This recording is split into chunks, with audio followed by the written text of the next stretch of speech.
హరే కృష్ణ. అందరికీ నమస్కారము. మన తెలుగు భగవద్గీతకి స్వాగతం. అందరికీ సుస్వాగతము. మనము మనము మన చర్చ మొదలుపెట్టే ముందు మన పూర్వపు ఆచార్యుల యొక్క ప్రార్థనలతోటి మనం మొదలెడదాము. మీకొస్తాయి కాబట్టి మీరు కూడా నాతోటి మ్యూట్‌లో ఉన్నా కూడా వెనకాల చెప్పండి మీరు కూడాను. ఓకేనా? ॐ अज्ञानतिमिरन्धस्य ज्ञानाञ्जनशलाकया चक्षुरुन्मिलितं येन तस्मै श्रीगुरवे नमः। श्रीचैतन्यमनोभीष्टं स्थापितं येन भूतले स्वयं रूपा कदा मह्यं ददाति स्वपदान्तिकं। वन्देऽहं श्रीगुरो श्रीयुतपदकमलं श्रीगुरोन् वैष्णवांश्च श्रीरूपं साग्रजातं सहगणरघुनाथान्वितं तं सजीवं सद्वैतं सावधूतं परिजनसहितं कृष्णचैतन्यदेवं श्रीराधाकृष्णपादान् सहगणललिता श्रीविशाखान्वितांश्च। हे कृष्णा करुणा सिन्धु दीनबन्धो जगत्पते गोपेश गोपिकान्ता राधाकान्ता नमोऽस्तु ते। तप्तकाञ्चन गौराङ्गी राधे बृन्दावनेश्वरी वृषभानु सुते देवी प्रणमामि हरिप्रिये। वाञ्छकल्पतरुभ्यश्च कृपासिन्धुभ्य एव च पतितानां पावनेभ्यो वैष्णवेभ्यो नमो नमः। जय श्री कृष्ण चैतन्य प्रभु नित्यानंद श्री अद्वैत गदाधर श्रीवासदे गौर भक्त वृंदा। हरे कृष्णा कृष्ण कृष्ण हरे हरे, हरे रामा राम राम हरे हरे। హరే కృష్ణ అందరికీ. మళ్ళీ అడ్మిట్ చేస్తాను వీళ్ళని. ఓకే. సో మనము ఇప్పుడు మన భగవద్గీతలో మనము 13వ అధ్యాయం గురించి చర్చించుకుంటున్నాము. సో 13వ అధ్యాయంలో భగవంతుడు యాక్చువల్‌గా మనకి చాలా చక్కగా వివరిస్తున్నారు. ఈ ఈ అధ్యాయం పేరేంటంటే మనకి ప్రకృతి, పురుషుడు, చైతన్యం. ఈ 3 విషయాలు ఉన్నాయి దాంట్లో. చాలా మంచిగా ఉన్నాయి. అయితే ఏంటంటే దీంట్లో చాలా ఇప్పుడు మన మనం చర్చించే ముందర, మన చర్చ మొదలుపెట్టే ముందర ఏంటంటే మనం ఒకటి గమనించాలి. ఇప్పుడు ఏంటంటే మనము చాంటింగ్ చేస్తాం గదా! చాంటింగ్ అంటే ఏంటంటే భగవంతుడి నామాన్ని మన నాలుక మీదకి ఆహ్వానించడం నిజం చెప్పాలంటే. ఎందుకంటే ఇప్పుడు హ భగవంతుడి నామానికి, భగవంతుడికి ఏమీ తేడా లేదు కాబట్టి మనం హరే కృష్ణ అన్నప్పుడు మన నాలుక మీద భగవంతుడొస్తాడు, కృష్ణుడొస్తాడు మన నాలుక మీద. అండ్ ఆయన ఆహ్, మన నాలుక మీద వచ్చి మనము ఎవరో మ్యూట్ చేసుకోండి ప్లీజ్ అందరూ. యాహ్! సో, ఆహ్ ఆయన మన నాలుక మీదొచ్చి మన నాట్యం చేస్తూ ఉంటాడు గదా! భగవంతుడు. నిజంగా డాన్స్ చేస్తూ ఉంటాడు. మనం గనక స్వచ్ఛంగా హరే కృష్ణ కృష్ణ కృష్ణ హరే హరే అంటున్నప్పుడు ఆ కృష్ణ కృష్ణ హరే హరే, హరే కృష్ణ అన్నప్పుడు ఆ కృష్ణ అనే పదం మన నాలుక మీద నాట్యం ఆడుతూ ఉంటుంది గదా! సో, భగవంతుడు యాక్చువల్‌గా ఏంటంటే నామం అనేది మనం చాంటింగ్ చేస్తున్నప్పుడు మన నాలుక మీద మనకి నాట్యం చేస్తూ ఉంటుంది. అది మనం ఫీల్ అవ్వకపోవచ్చు. కానీ మనం నిజంగా కొన్నాళ్ళకి మన సాధనలో మనము చాలా లోతుగా వెళ్ళినప్పుడు మనకే అర్థమవుతుంది. ఆ నామం యొక్క తియ్యదనం గూడా మన నాలుక మీదకి మనకి ఎక్స్‌పీరియన్స్ అవుతుంది. కానీ అటువంటి భగవంతుడు ఎవరైతే ఉన్నారో ఆయన మన నాలుక మీద నాట్యం చేయాలి అంటే మన నాలుక ఎంత పవిత్రంగా ఉండాలి కదా! నిజంగా చెప్పండి. ఎంత పవిత్రంగా ఉండాలి నాలిక? దానికి నాలిక అంటే ఎందుకంటున్నానంటే ఇక్కడ మనకి 20 అంశాలు చెప్పారు కదా! అంటే జ్ఞానవంతులన్న వాళ్ళు ఆ 20 అంశాలు ఎవరైతే తెలుసుకుంటారో వాళ్ళు జ్ఞానవంతులు. దాంట్లో ఒకటేంటంటే ఆత్మ నిగ్రహం ఉంది. మనకి మన భక్తి జీవితంలో ఆత్మ నిగ్రహం అనేది చాలా చాలా ఇంపార్టెంట్ మనకి భక్తి జీవితంలో. ఎందుకంటే ఆత్మ నిగ్రహం ఉంటేనే గనక మనం ఏదైనా చేయగలుగుతాము. ఈ ఆత్మ నిగ్రహంలో ఆత్మ నిగ్రహం అంటే ఏంటంటే ఏదైతే భగవంతుడి సేవకి పనికి వస్తుందో దాన్ని అంగీకరించడము.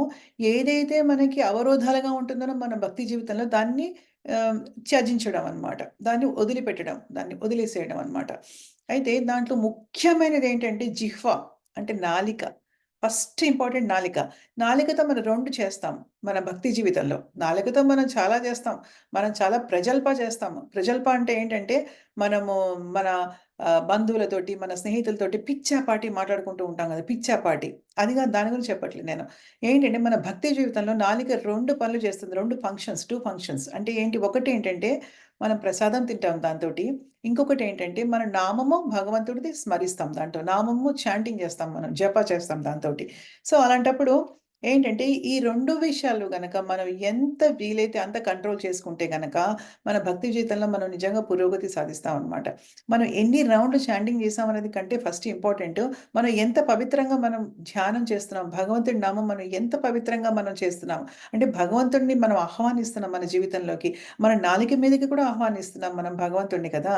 అటువంటప్పుడు మనము ఇంకొకటి కూడా ఉంది శౌచం. ఈ 20 లక్షణాలు మనం ఇంకొకసారి నేను బ్రీఫ్‌గా వెళ్తాను. ఎందుకంటే చాలా ఇంపార్టెంట్. శౌచం అంటే ఏంటంటే పరిశుభ్రత. పరిశుభ్రత అంటే మనం ఆల్రెడీ చర్చించాము. పరిశుభ్రత అంటే అంతః పరిశుభ్రత, బాహ్య పరిశుభ్రత, బహిర్పరిశుభ్రత. అంతర, బహిర అంటే లోపల, బయట 2 కూడా. లోపల మనము చాలా క్లీన్‌గా మన మనసు చాలా క్లీన్‌గా పెట్టుకోవాలి ఎప్పుడు గూడాను. అహంకారము లేకుండా, వినయంగా ఉంటూ, వినమ్రంగా ఉంటూ, మరి బహిరంటే మంచిగా స్నానం చేస్తూ, చక్కగా ఉంటూ, మన నోరు కూడా చాలా ఇంపార్టెంట్ అని అమరేంద్ర ప్రభు గూడా చాలా చక్కగా చెప్తారు ప్రతిసారి. చాలామంది భక్తులు చెప్తారు యాక్చువల్‌గా సీనియర్ భక్తులందరూ గూడా. మన నోరు ఎంత పరిశుభ్రంగా ఉంచుకోవాలంటే మనము 2 పూట్ల మన నోరు కడుక్కోవాలి. చాలా నీట్‌గా మన పళ్ళని, మన నాలికనన్నిటిని నీట్‌గా ఉంచుకోవాలి. వాసన లేకుండా చూసుకోవాలి. ఎందుకంటే భగవంతుడు మన హృదయంలో ఆవిష్కరించాలంటే, మనం ఎంత పరిశుభ్రంగా అన్ని విధాలా మనము చాలా మనం పవిత్రంగా ఉండాలిప్పుడు. మన మనస్సు, మన హృదయము, మన శరీరము అన్నీ గూడా పవిత్రంగా ఉండాలి. భగవంతుడు మనకి ఆవిర్భవించాలంటే. హ్మ్.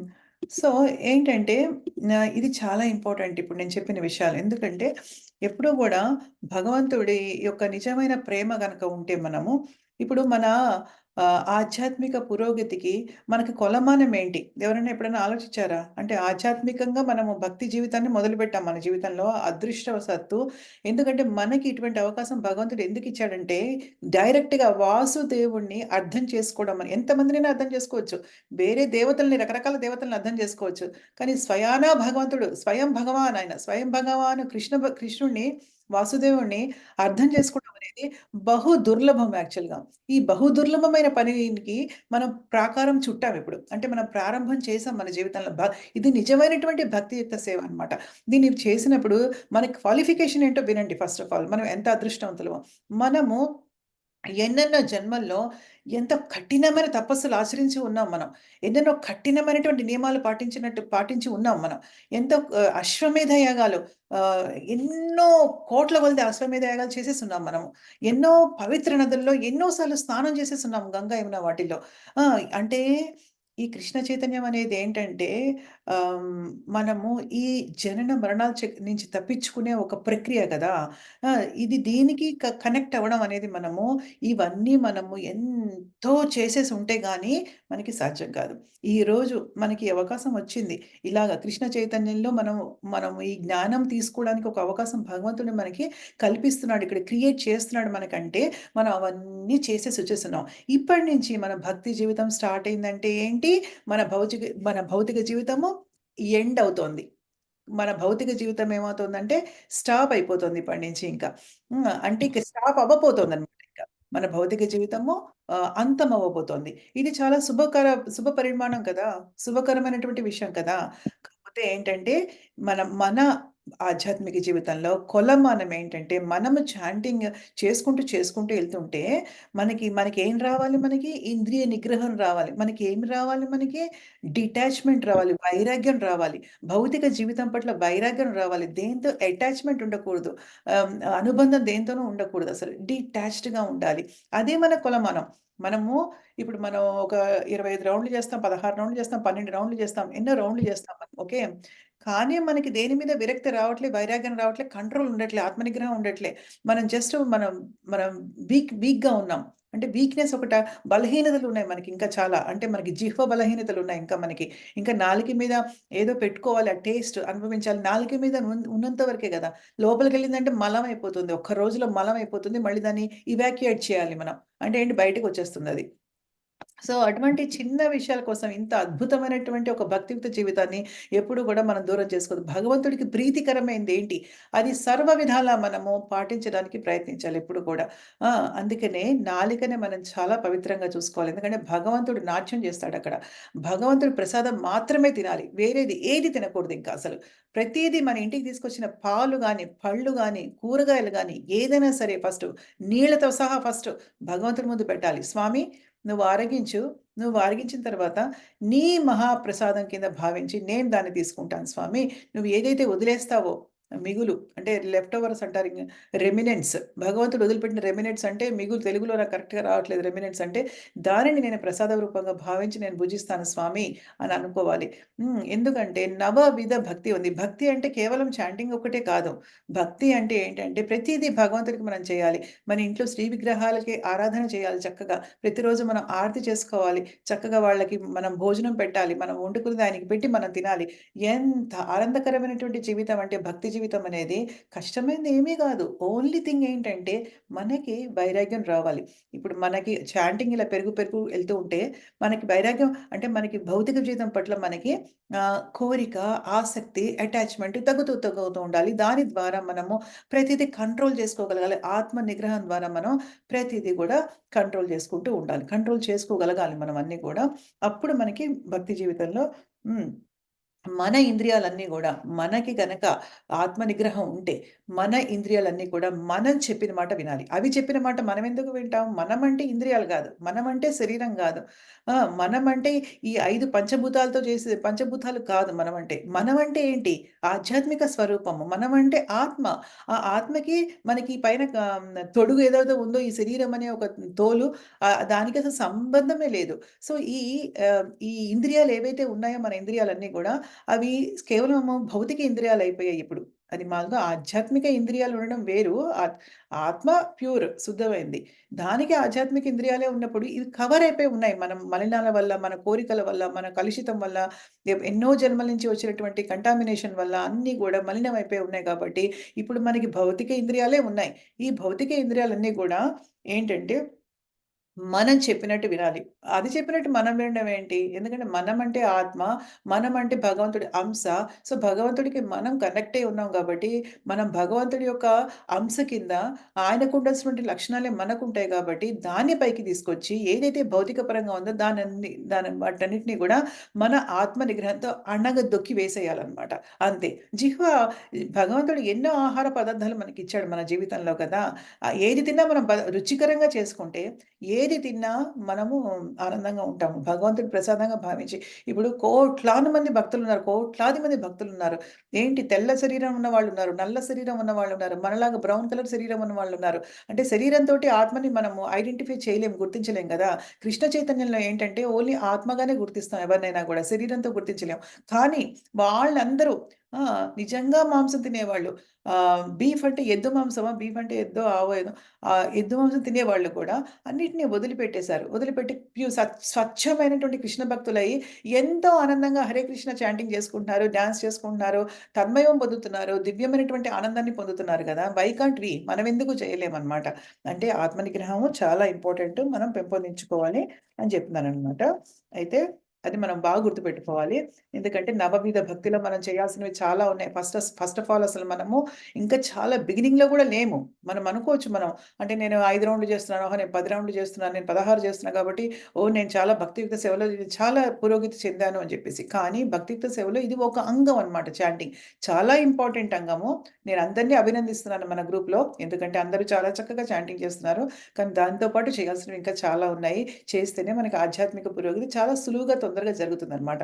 అంటే ఒక్కొక్కటి ఇప్పుడు శ్రవణము, కీర్తనము ప్రతిరోజు మనం శ్రవణం చేయాలి. ప్రతిరోజు మనము ఏం చేయాలి కనీసము పావుగంట, 20 నిమిషాలు వినడానికి కేటాయించాలి. అది ఎవరి దగ్గర వింటారో నేను ఆల్రెడీ మీకు చెప్పాను ఇంతకు ముందు గూడా. మనది కూడా ఉన్నాయి యూట్యూబ్‌లో మనము మళ్ళీ మొదటి నుంచి మనం మొదలు పెట్టొచ్చు భగవద్గీత వినడం. ఎందుకంటే ఒకసారి ఇప్పుడు మనం 13వ అధ్యాయంకొచ్చాం గదా! అంటే మిగతా అధ్యాయాలలో మనం చాలా పర్ఫెక్ట్ అయిపోయామని ఏమీ లేదు. మనకి అలాంటిదేమీ లేదు. సో, మనమేమి పర్ఫెక్ట్ అవ్వలే ఇంకా. సో, ఏంటంటే ఈ భగవద్గీత అనేది 100 సార్లు చదివినా, 1000 సార్లు చదివినా మళ్ళీ కొత్తగా ఉంటుంది. మళ్ళీ కొత్తగా ఉంటుంది. మళ్ళీ ఇంకెంత కొత్త నాలెడ్జ్ అనేదొస్తుంది. ఇంకా డీప్‌గా ఉంటుందనమాట నాలెడ్జ్ అనేది. చాలా తియ్యగా చాలా బావుంటుందనమాట. సో, అదైనా వినొచ్చు. లేదంటే వేరే వాళ్ళవి తెలుగులో చెప్పేవాళ్ళ ప్రభుజీలు, మాతాజీలు ఉంటే వాళ్ళ దగ్గర వినొచ్చు. కేవలం కానీ మనం ప్రతిరోజు రెగ్యులర్‌గా ఏం పెట్టుకోవాలి? మనము కేవలం ఒక 20 నిమిషాలైనా సరే శ్రవణం అంటే వినడం పెట్టుకోవాలి. కీర్తనం ఆల్రెడీ మనం చేస్తున్నాం చాంటింగ్.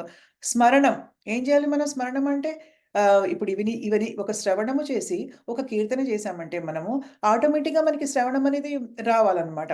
అంటే మనం ఆటోమేటిక్‌గా వినాలి. అంటే మనం ఏ పని చేసినా కూడా భగవంతుడు మనకి గుర్తు రావాలనమాట. ఇప్పుడు వంట చేసుకుంటుంటే మీరందరూ ఎలా వంట చేస్తున్నారో నాకు తెలీదు. వంట చేస్తుంటే ఏదో ఒకటి పెట్టుకుంటాను నేను. ఎందుకంటే మన చైతన్యము మనం పరిశుద్ధం చేసుకోవాలి మన చైతన్యాన్ని.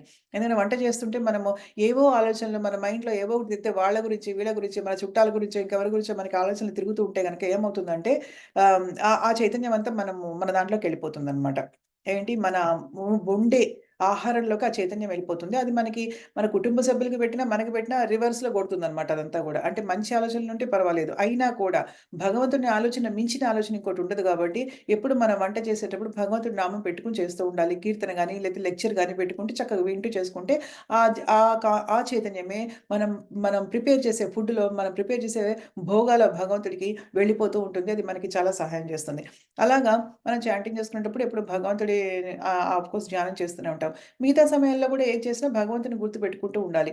అందుకే శ్రవణం, కీర్తన చేస్తే స్మరణం అనేది ఆటోమేటిక్‌గా వస్తుంది. అర్చనం అంటే భగవంతుడి విగ్రహ ఆరాధన చేసుకోవాలి, అర్చనం చేయాలి. దానికి ప్రతిరోజు ఎవరైనా మీలో అందరూ ప్రతిరోజు పొద్దున్న లేవగానే సాష్టాంగ నమస్కారం చేస్తున్నారా భగవంతుడికి?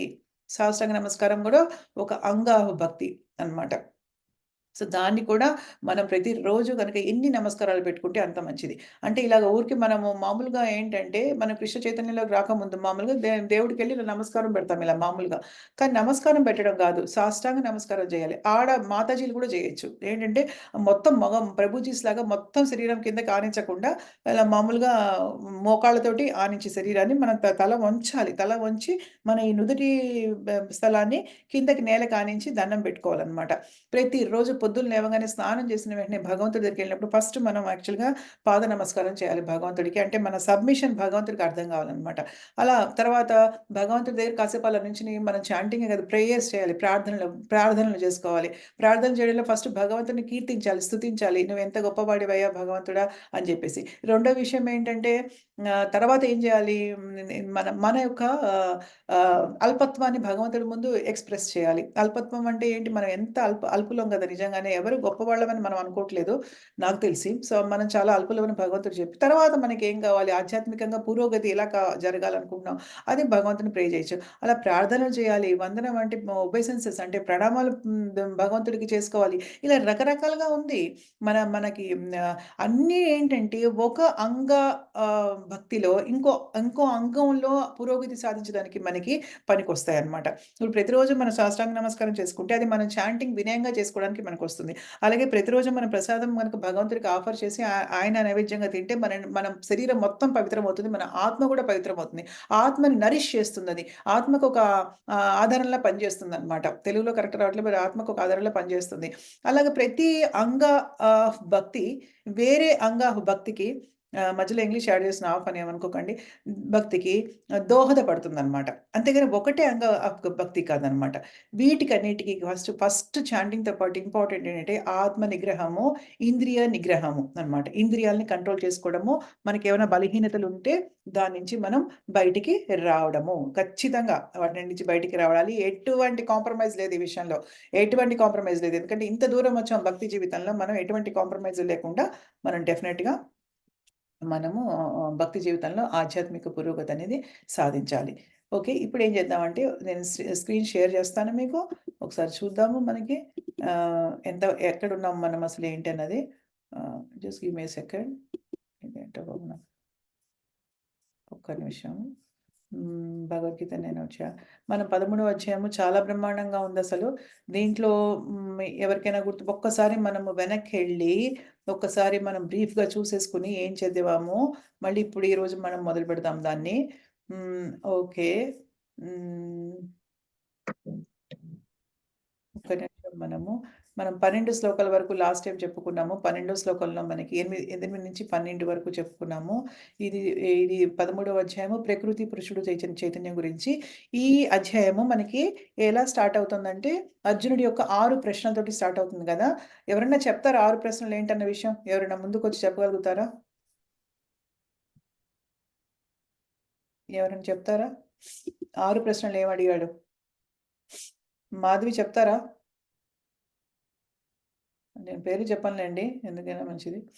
కానీ ఎవరైనా చెప్పాలనుకుంటే చెప్పొచ్చు. ఎందుకంటే మీరు అందుకే నోట్స్‌లో రాసుకోవాలి. జ్ఞానం ఎలా సంపాదించుకుంటాం మనము? ఊరికే వినేస్తే అయిపోదు గదా! మనం రాసుకోవాలి ఎప్పుడు గూడా. హ్మ్. ప్రతిసారి మనం ఒక పుస్తకం పెట్టుకొని చక్కగా రాసుకొని అన్నీ అలాగా మనం గుర్తుపెట్టుకొని ఇదంతా నాలెడ్జ్ కదా! జ్ఞానంకి సంబంధించింది. అయితే 6 ప్రశ్నలు ఏమడిగాడు? క్షేత్రం అంటే ఎవరు? క్షేత్రజ్ఞ అంటే ఎవరు? జ్ఞానం అంటే ఏంటి? జ్ఞేయం అంటే ఏంటి? ప్రకృతి అంటే ఏంటి? పురుషుడంటే ఎవరు? అని 6 ప్రశ్నలు భగవంతుడు అడిగాడనమాట. అదే అర్జునుడు భగవంతుడిని అడిగాడు. అప్పుడు భగవంతుడు ఏం చెప్పాడంటే రెండో శ్లోకంలో నాయనా ఈ దేహాన్ని క్షేత్రం అంటాము మనము. హ్మ్. ఈ దేహం ఏదైతే ఉంటుందో అది క్షేత్రము. మరియు ఆ దేహంని ఎవరైతే తెలుసుకుంటారో వాళ్ళు క్షేత్రజ్ఞుడు అని చెప్తారు. అంటే దేహధారి ఒక రకంగా చెప్పాలంటే. దేహధారి అంటే ఏంటి? ఆత్మ అంటే మనము. మనమంటే శరీరం కాదు గదా! సో, ఈ దేహం ఏదైతే మనకుందో అది క్షేత్రం. ఎందుకంటే అది రకరకాల పనులు చేస్తుంది కాబట్టి దాన్ని ఒక క్షేత్రం అంటారు. హ్మ్. అయితే దాన్ని ఆ క్షేత్రాన్ని ఎవరైతే తెలుసుకోగలుగుతారో కరెక్ట్‌గా వాళ్ళు ఆత్మ. అంటే దేహధారి. లోపల ఆత్మ ఉండేది క్షేత్రజ్ఞుడు అంటారు. అయితే మనకి ఈ మూడో శ్లోకంలో భగవంతుడు ఏం చెప్పారంటే, "నాయనా నేను గూడా క్షేత్రజ్ఞుడినే. ఆ! అని తెలుసుకోయ్యా నువ్వు. ఎందుకంటే ఆహ్, ఆహ్, అయితే ఆహ్, ఏంటంటే ఇప్పుడు నీకు నీ శరీరం గురించి మాత్రమే తెలుస్తుంది. నువ్వు క్షేత్రజ్ఞుడివైతే నీకు నీ శరీరం గురించి మాత్రమే తెలుస్తుంది. కానీ అయ్యా నేను సర్వదేహాలందు ఉన్నాను నేను. పరమాత్మ రూపంలో నేను సర్వదేహాల్లో ఉన్నానయ్యా. ఎవరైతే ఈ దేహం గురించి, ఆత్మ గురించి, పరమాత్మ గురించి తెలుసుకుంటారో అది ఏ జ్ఞానమో అది నా అభిప్రాయం అని భగవంతుడు జ్ఞానం గురించి కూడా చెప్పాడు. ఇప్పుడు క్షేత్రం అంటే ఏంటో చెప్పారు. క్షేత్రజ్ఞ అంటే మనమని, మన ఆత్మ అని చెప్పారు. ఇంకొక క్షేత్రజ్ఞుడు ఏంటంటే భగవంతుడు ఉన్నతమైనటువంటి క్షేత్రజ్ఞుడు. ఎందుకంటే ప్రతి జీవి శరీరంలో ఏం జరుగుతుందో తెలియడమే కాకుండా ఆయనకి వాళ్ళ యొక్క భూత, వర్తమాన, భవిష్యత్ కాలాలన్నీ కూడా వాళ్ళకి తెలుస్తుంది. కాబట్టి ఆయన అత్యుత్తమమైనటువంటి క్షేత్రజ్ఞుడు. మనకేంటంటే మనం ఒక చిన్న క్షేత్రజ్ఞులం అన్నమాట. అంటే మన శరీరంలో అసలు మనకేం జరుగుతుందో కూడా కరెక్ట్‌గా మనకు తెలీదు. నిజంగానే ఏదైనా జలుబు చేస్తే థ్రోట్ ఇన్ఫెక్షన్ వచ్చిందనుకో గొంతు ఇన్ఫెక్షన్ మనం డాక్టర్ దగ్గరికి పోవాలి. మనకేం జరుగుతుందో తెలియదు. ఇంకేమైనా ప్రాబ్లమ్స్ వస్తే కాన్‌స్టిపేషన్ వస్తే పౌటీ రాకపోతే గూడా మనకు తెలీదు మనకేం జరుగుతుందో. మనమేమో భూతద్దం పెట్టి కూడా చూడలేం మన శరీరంలో. సో, మనం అంతా అల్పులైనటువంటి క్షేత్రజ్ఞులము. భగవంతుడేమో ఉత్తమమైనటువంటి క్షేత్రజ్ఞుడనమాట. ఒక్క నిమిషం ఉండండి. ఆ! అయితే నాకు నవ్వొచ్చింది. ఎందుకంటే ఎంత అల్పులం మనం అని చెప్పి నాకు నవ్వొస్తాంది నిజం చెప్పాలంటే. అయితే ఇది చెప్పాడనమాట. సో, జ్ఞానం అంటే ఏంటి? ఈ మూడిటి గురించి తెలుసుకోవడం జ్ఞానం అని చెప్పాడు. తర్వాత 4 శ్లోకంలో ఏం చెప్పాడాయన? హ్మ్. ఇప్పుడు నీకు చెప్తానయ్యా నేను. ఏంటంటే ఎలా అయితే ఈ శరీరం అసలు ఎలా వచ్చింది? దానిలో మార్పులు ఎలా జరుగుతున్నాయి? అది దేని నుంచి వచ్చింది ఆ శరీరం? ఎలా ఉద్భవించింది? క్షేత్రజ్ఞుడు అనేవాడు నిజంగా ఎవరు? అతని ప్రభావాల గురించి నేను సంక్షిప్తంగా నా వర్ణనని ఆలకించుము అని జెప్పాడు భగవంతుడు. అంటే చక్కగా చాలా కరుణతోటి భగవంతుడు అర్జునుడికి చెప్తున్నారనమాట. ఆ! అయితే ఇప్పుడు దీంట్లో ఐదో శ్లోకంలో ఏం చెప్పారు? ఇంతకుముందు ఈ జ్ఞానము చాలామంది ఋషులచే వివిధ వేద గ్రంథములందు వర్ణించబడిందయ్యా. వేదాంత సూత్రాల్లో గూడా చెప్పబడిందయ్యా. హేతుబద్ధంగా ప్రకటించబడింది అని జెప్పారు. ఇప్పుడు మా భగవంతుడికి ఏంటంత అవసరము? ఆయన డైరెక్ట్‌గా చెప్పొచ్చు. నేను చెప్తున్నా నేను భగవంతుడిని నువ్వు వినవయ్యా నువ్వు. నేనేం చెప్తే అదే వేదవాక్కు అని జెప్పి. ఎందుకంటే అలా చెప్తున్నారంటే అలాగా? వేదాలు గూడా ఆయన దగ్గర నుంచే వచ్చాయి. దాని నుంచే ఋషులందరూ నేర్చుకున్నారు గాబట్టి వాళ్ళని గూడా ఒక ఆహ్, రిఫరెన్స్ ఇస్తున్నారు భగవంతుడనమాట. వాళ్ళు కూడా ఇంతకుముందు హేతుబద్ధంగా చెప్పారయ్యా దీని గురించి అని చెప్తున్నారు దాంట్లో. అది గూడా మనం చక్కగా చర్చించాము. 6, 7 శ్లోకాల్లో ఏం చెప్తున్నారంటే, ఈ 24 కాదు మొత్తం చాలా ధాతువులని గురించి చెప్తున్నారిక్కడ. అంటే ఈ భౌతిక శరీరములో అంతః ప్రక్రియలేమున్నాయి, బహిర్ ప్రక్రియలేమున్నాయి, మొత్తము బయట పంచమహాభూతాలు, అహంకారము, బుద్ధి, అవ్యక్తం అంటే వ్యక్తం కానిదేవో చాలా ఉన్నాయి. దశ ఇంద్రియాలున్నాయి, జ్ఞానేంద్రియాలు, పంచేంద్రియాలున్నాయి. ఇచ్ఛ, ద్వేషము, సుఖము, దుఃఖము, సముదాయము అనంటే అన్నిటి కలిపినటువంటి సముదాయము, ఈ చైతన్యము, విశ్వాసము దీన్ని సంగ్రహంగా కర్మక్షేత్రముగా అంటే ఈ శరీరం ఇదంతా ఈ శరీరము. దాని అంతః ప్రక్రియలు. అంటే బయటకి కనిపించే గ్రాస్ ఎలిమెంట్స్ అంటే స్థూల ధాతువులు ఏవైతే ఉన్నాయో అవి ఒకటే కాకుండా మనకి ఇంకా అంతః ప్రక్రియల్లో ఇప్పుడు ఈ ఇచ్ఛ, ద్వేష ఇవన్నీ గూడా లోపలుంటాయి మనకి. అవి మనకు కనిపించవు కదా! సూక్ష్మ ధాతువులు అవన్నీ గూడా. సో, స్థూల ధాతువులు, సూక్ష్మ ధాతువులు అన్నీ ఉన్నాయన్నమాట. సో, వాటి గురించి నేను చెప్తున్నానయ్యా. ఇవన్నిటితో కలిపినటువంటి శరీరమయ్యా ఇది అని జెప్తున్నారనమాట దాంట్లో. చక్కగా జెప్పారు. ఇప్పుడు ఇంతవరకు అయిన తర్వాత ఇంకేం చెప్పారంటే, ఇప్పుడు సరే.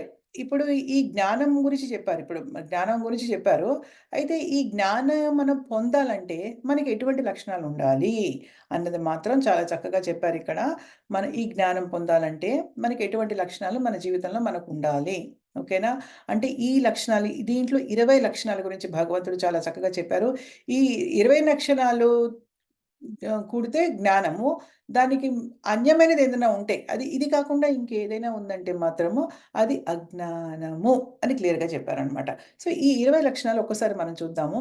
అమానిత్వం అంటే ఏంటంటే వినమ్రంగా ఉండడం ఒకటి. తర్వాత అదంభిత్వం అంటే దంభం లేకుండా, గర్వం లేకుండా ఉండడం ఒకటి. అహింస, అహింస అంటే హింస చేయకుండా ఉండడం ఒకటైతే, వేరే జీవుల్ని కానీ, మానసికంగా కానీ, శారీరకంగాని కానీ హింస చేయకుండా ఉండడము. ఇది చాలా ఇంపార్టెంటు. మనం ఏ జీవుల పట్లైనా మనం హింస చేస్తున్నామంటే మనకి ఏ మాత్రం దయ లేనట్టే. దయ ఉంటే మనం వేరే జీవుల్ని చంపలేము. వాటిని మన నాలుక మీద తెచ్చుకోలేము. మనకి కృప లేదు. మనకి కరుణ లేదు మన హృదయంలో. మన హృదయంలో చాలా కఠినత్వం ఉందని అర్థం చేసుకోవాలి మనము. ఎందుకంటే అహింస అంటే భగవంతుడి బిడ్డలందరూ గూడా. ఏ జీవి అయినా గూడా వాటికి దురదృష్టవశాత్తు అటువంటి రూపం వచ్చింది. మనకి అదృష్టవశాత్తు ఈ రూపం వచ్చింది. కానీ మనం గనక వేరే జీవుల్ని జాలి, దయ, కరుణ లేకుండా వాటిని చంపి గనక మనం తింటే గనక అంటే ఇప్పుడు మనం చంపట్లేదు కదా మాతాజీ! మనం జస్ట్ కొనుక్కొని వస్తున్నాం అంతే మనం తింటున్నాం అని అడగొచ్చు మీరు. కానీ ఎలా కర్మ అనేది డిస్ట్రిబ్యూట్ అవుతుందంటే పంచబడుతుంది చక్కగా అందరికి. ఫస్ట్ ఆఫ్ ఆల్ ఏంటి? ఆ జీవిని చంపిన వాళ్ళకొస్తే తర్వాత ఆ జీవిని తీసుకెళ్ళి మనకి మాంసాహారం దుకాణాలుంటాయి. దాంట్లో అమ్మిన వాళ్ళ కొన్న వాళ్ళుంటారు కదా! ఆ జీవిని తీసుకెళ్ళిన వాళ్ళకి ఒక రకమైన పాపం వస్తే, ఆ జీవిని చక్కగా కట్ చేసే వాళ్ళని అక్కడ ఇంకొక రకమైన పాపం వస్తే, దాన్ని చక్కగా కొని ఇంటికి తీసుకొచ్చిన వాళ్ళకి ఇంకొక రకమైన పాపం వస్తే, దాన్ని వండి దాన్ని చక్కగా భుజించే వాళ్ళకి ఇంకొక రకమైన పాపం వస్తే, ఇలా ఇంతమంది ఒక జీవిని చంపడంలో పాత్ర వహిస్తే, నిజంగా వాళ్ళందరికీ కూడా ఈక్వల్‌గా పాపం అనేది డిస్ట్రిబ్యూట్ పంచబడుతుంది.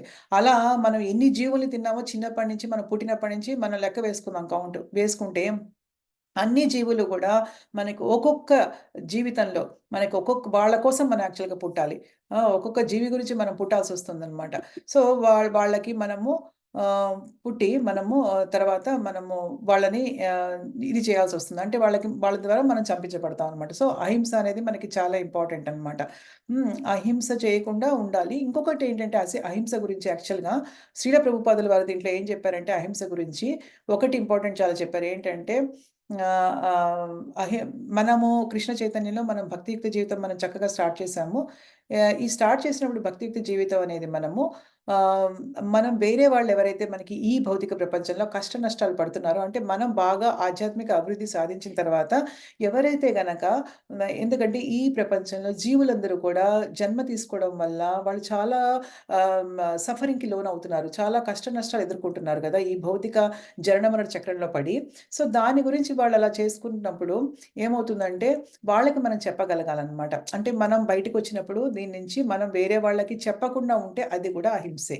అంటే ఏంటి చెప్పడం వల్ల వాళ్ళని కూడా మనము ఈ జనన మరణ చక్రాల నుంచి బయటికి తీసుకొస్తామనమాట. సో, ఇది చాలా ఇంపార్టెంట్. ఈ జనన మరణ చక్రాల నుంచి మనము బయట పడేయాలి వేరే వాళ్ళని గూడా. అది మనకి చాలా ఇంపార్టెంటు.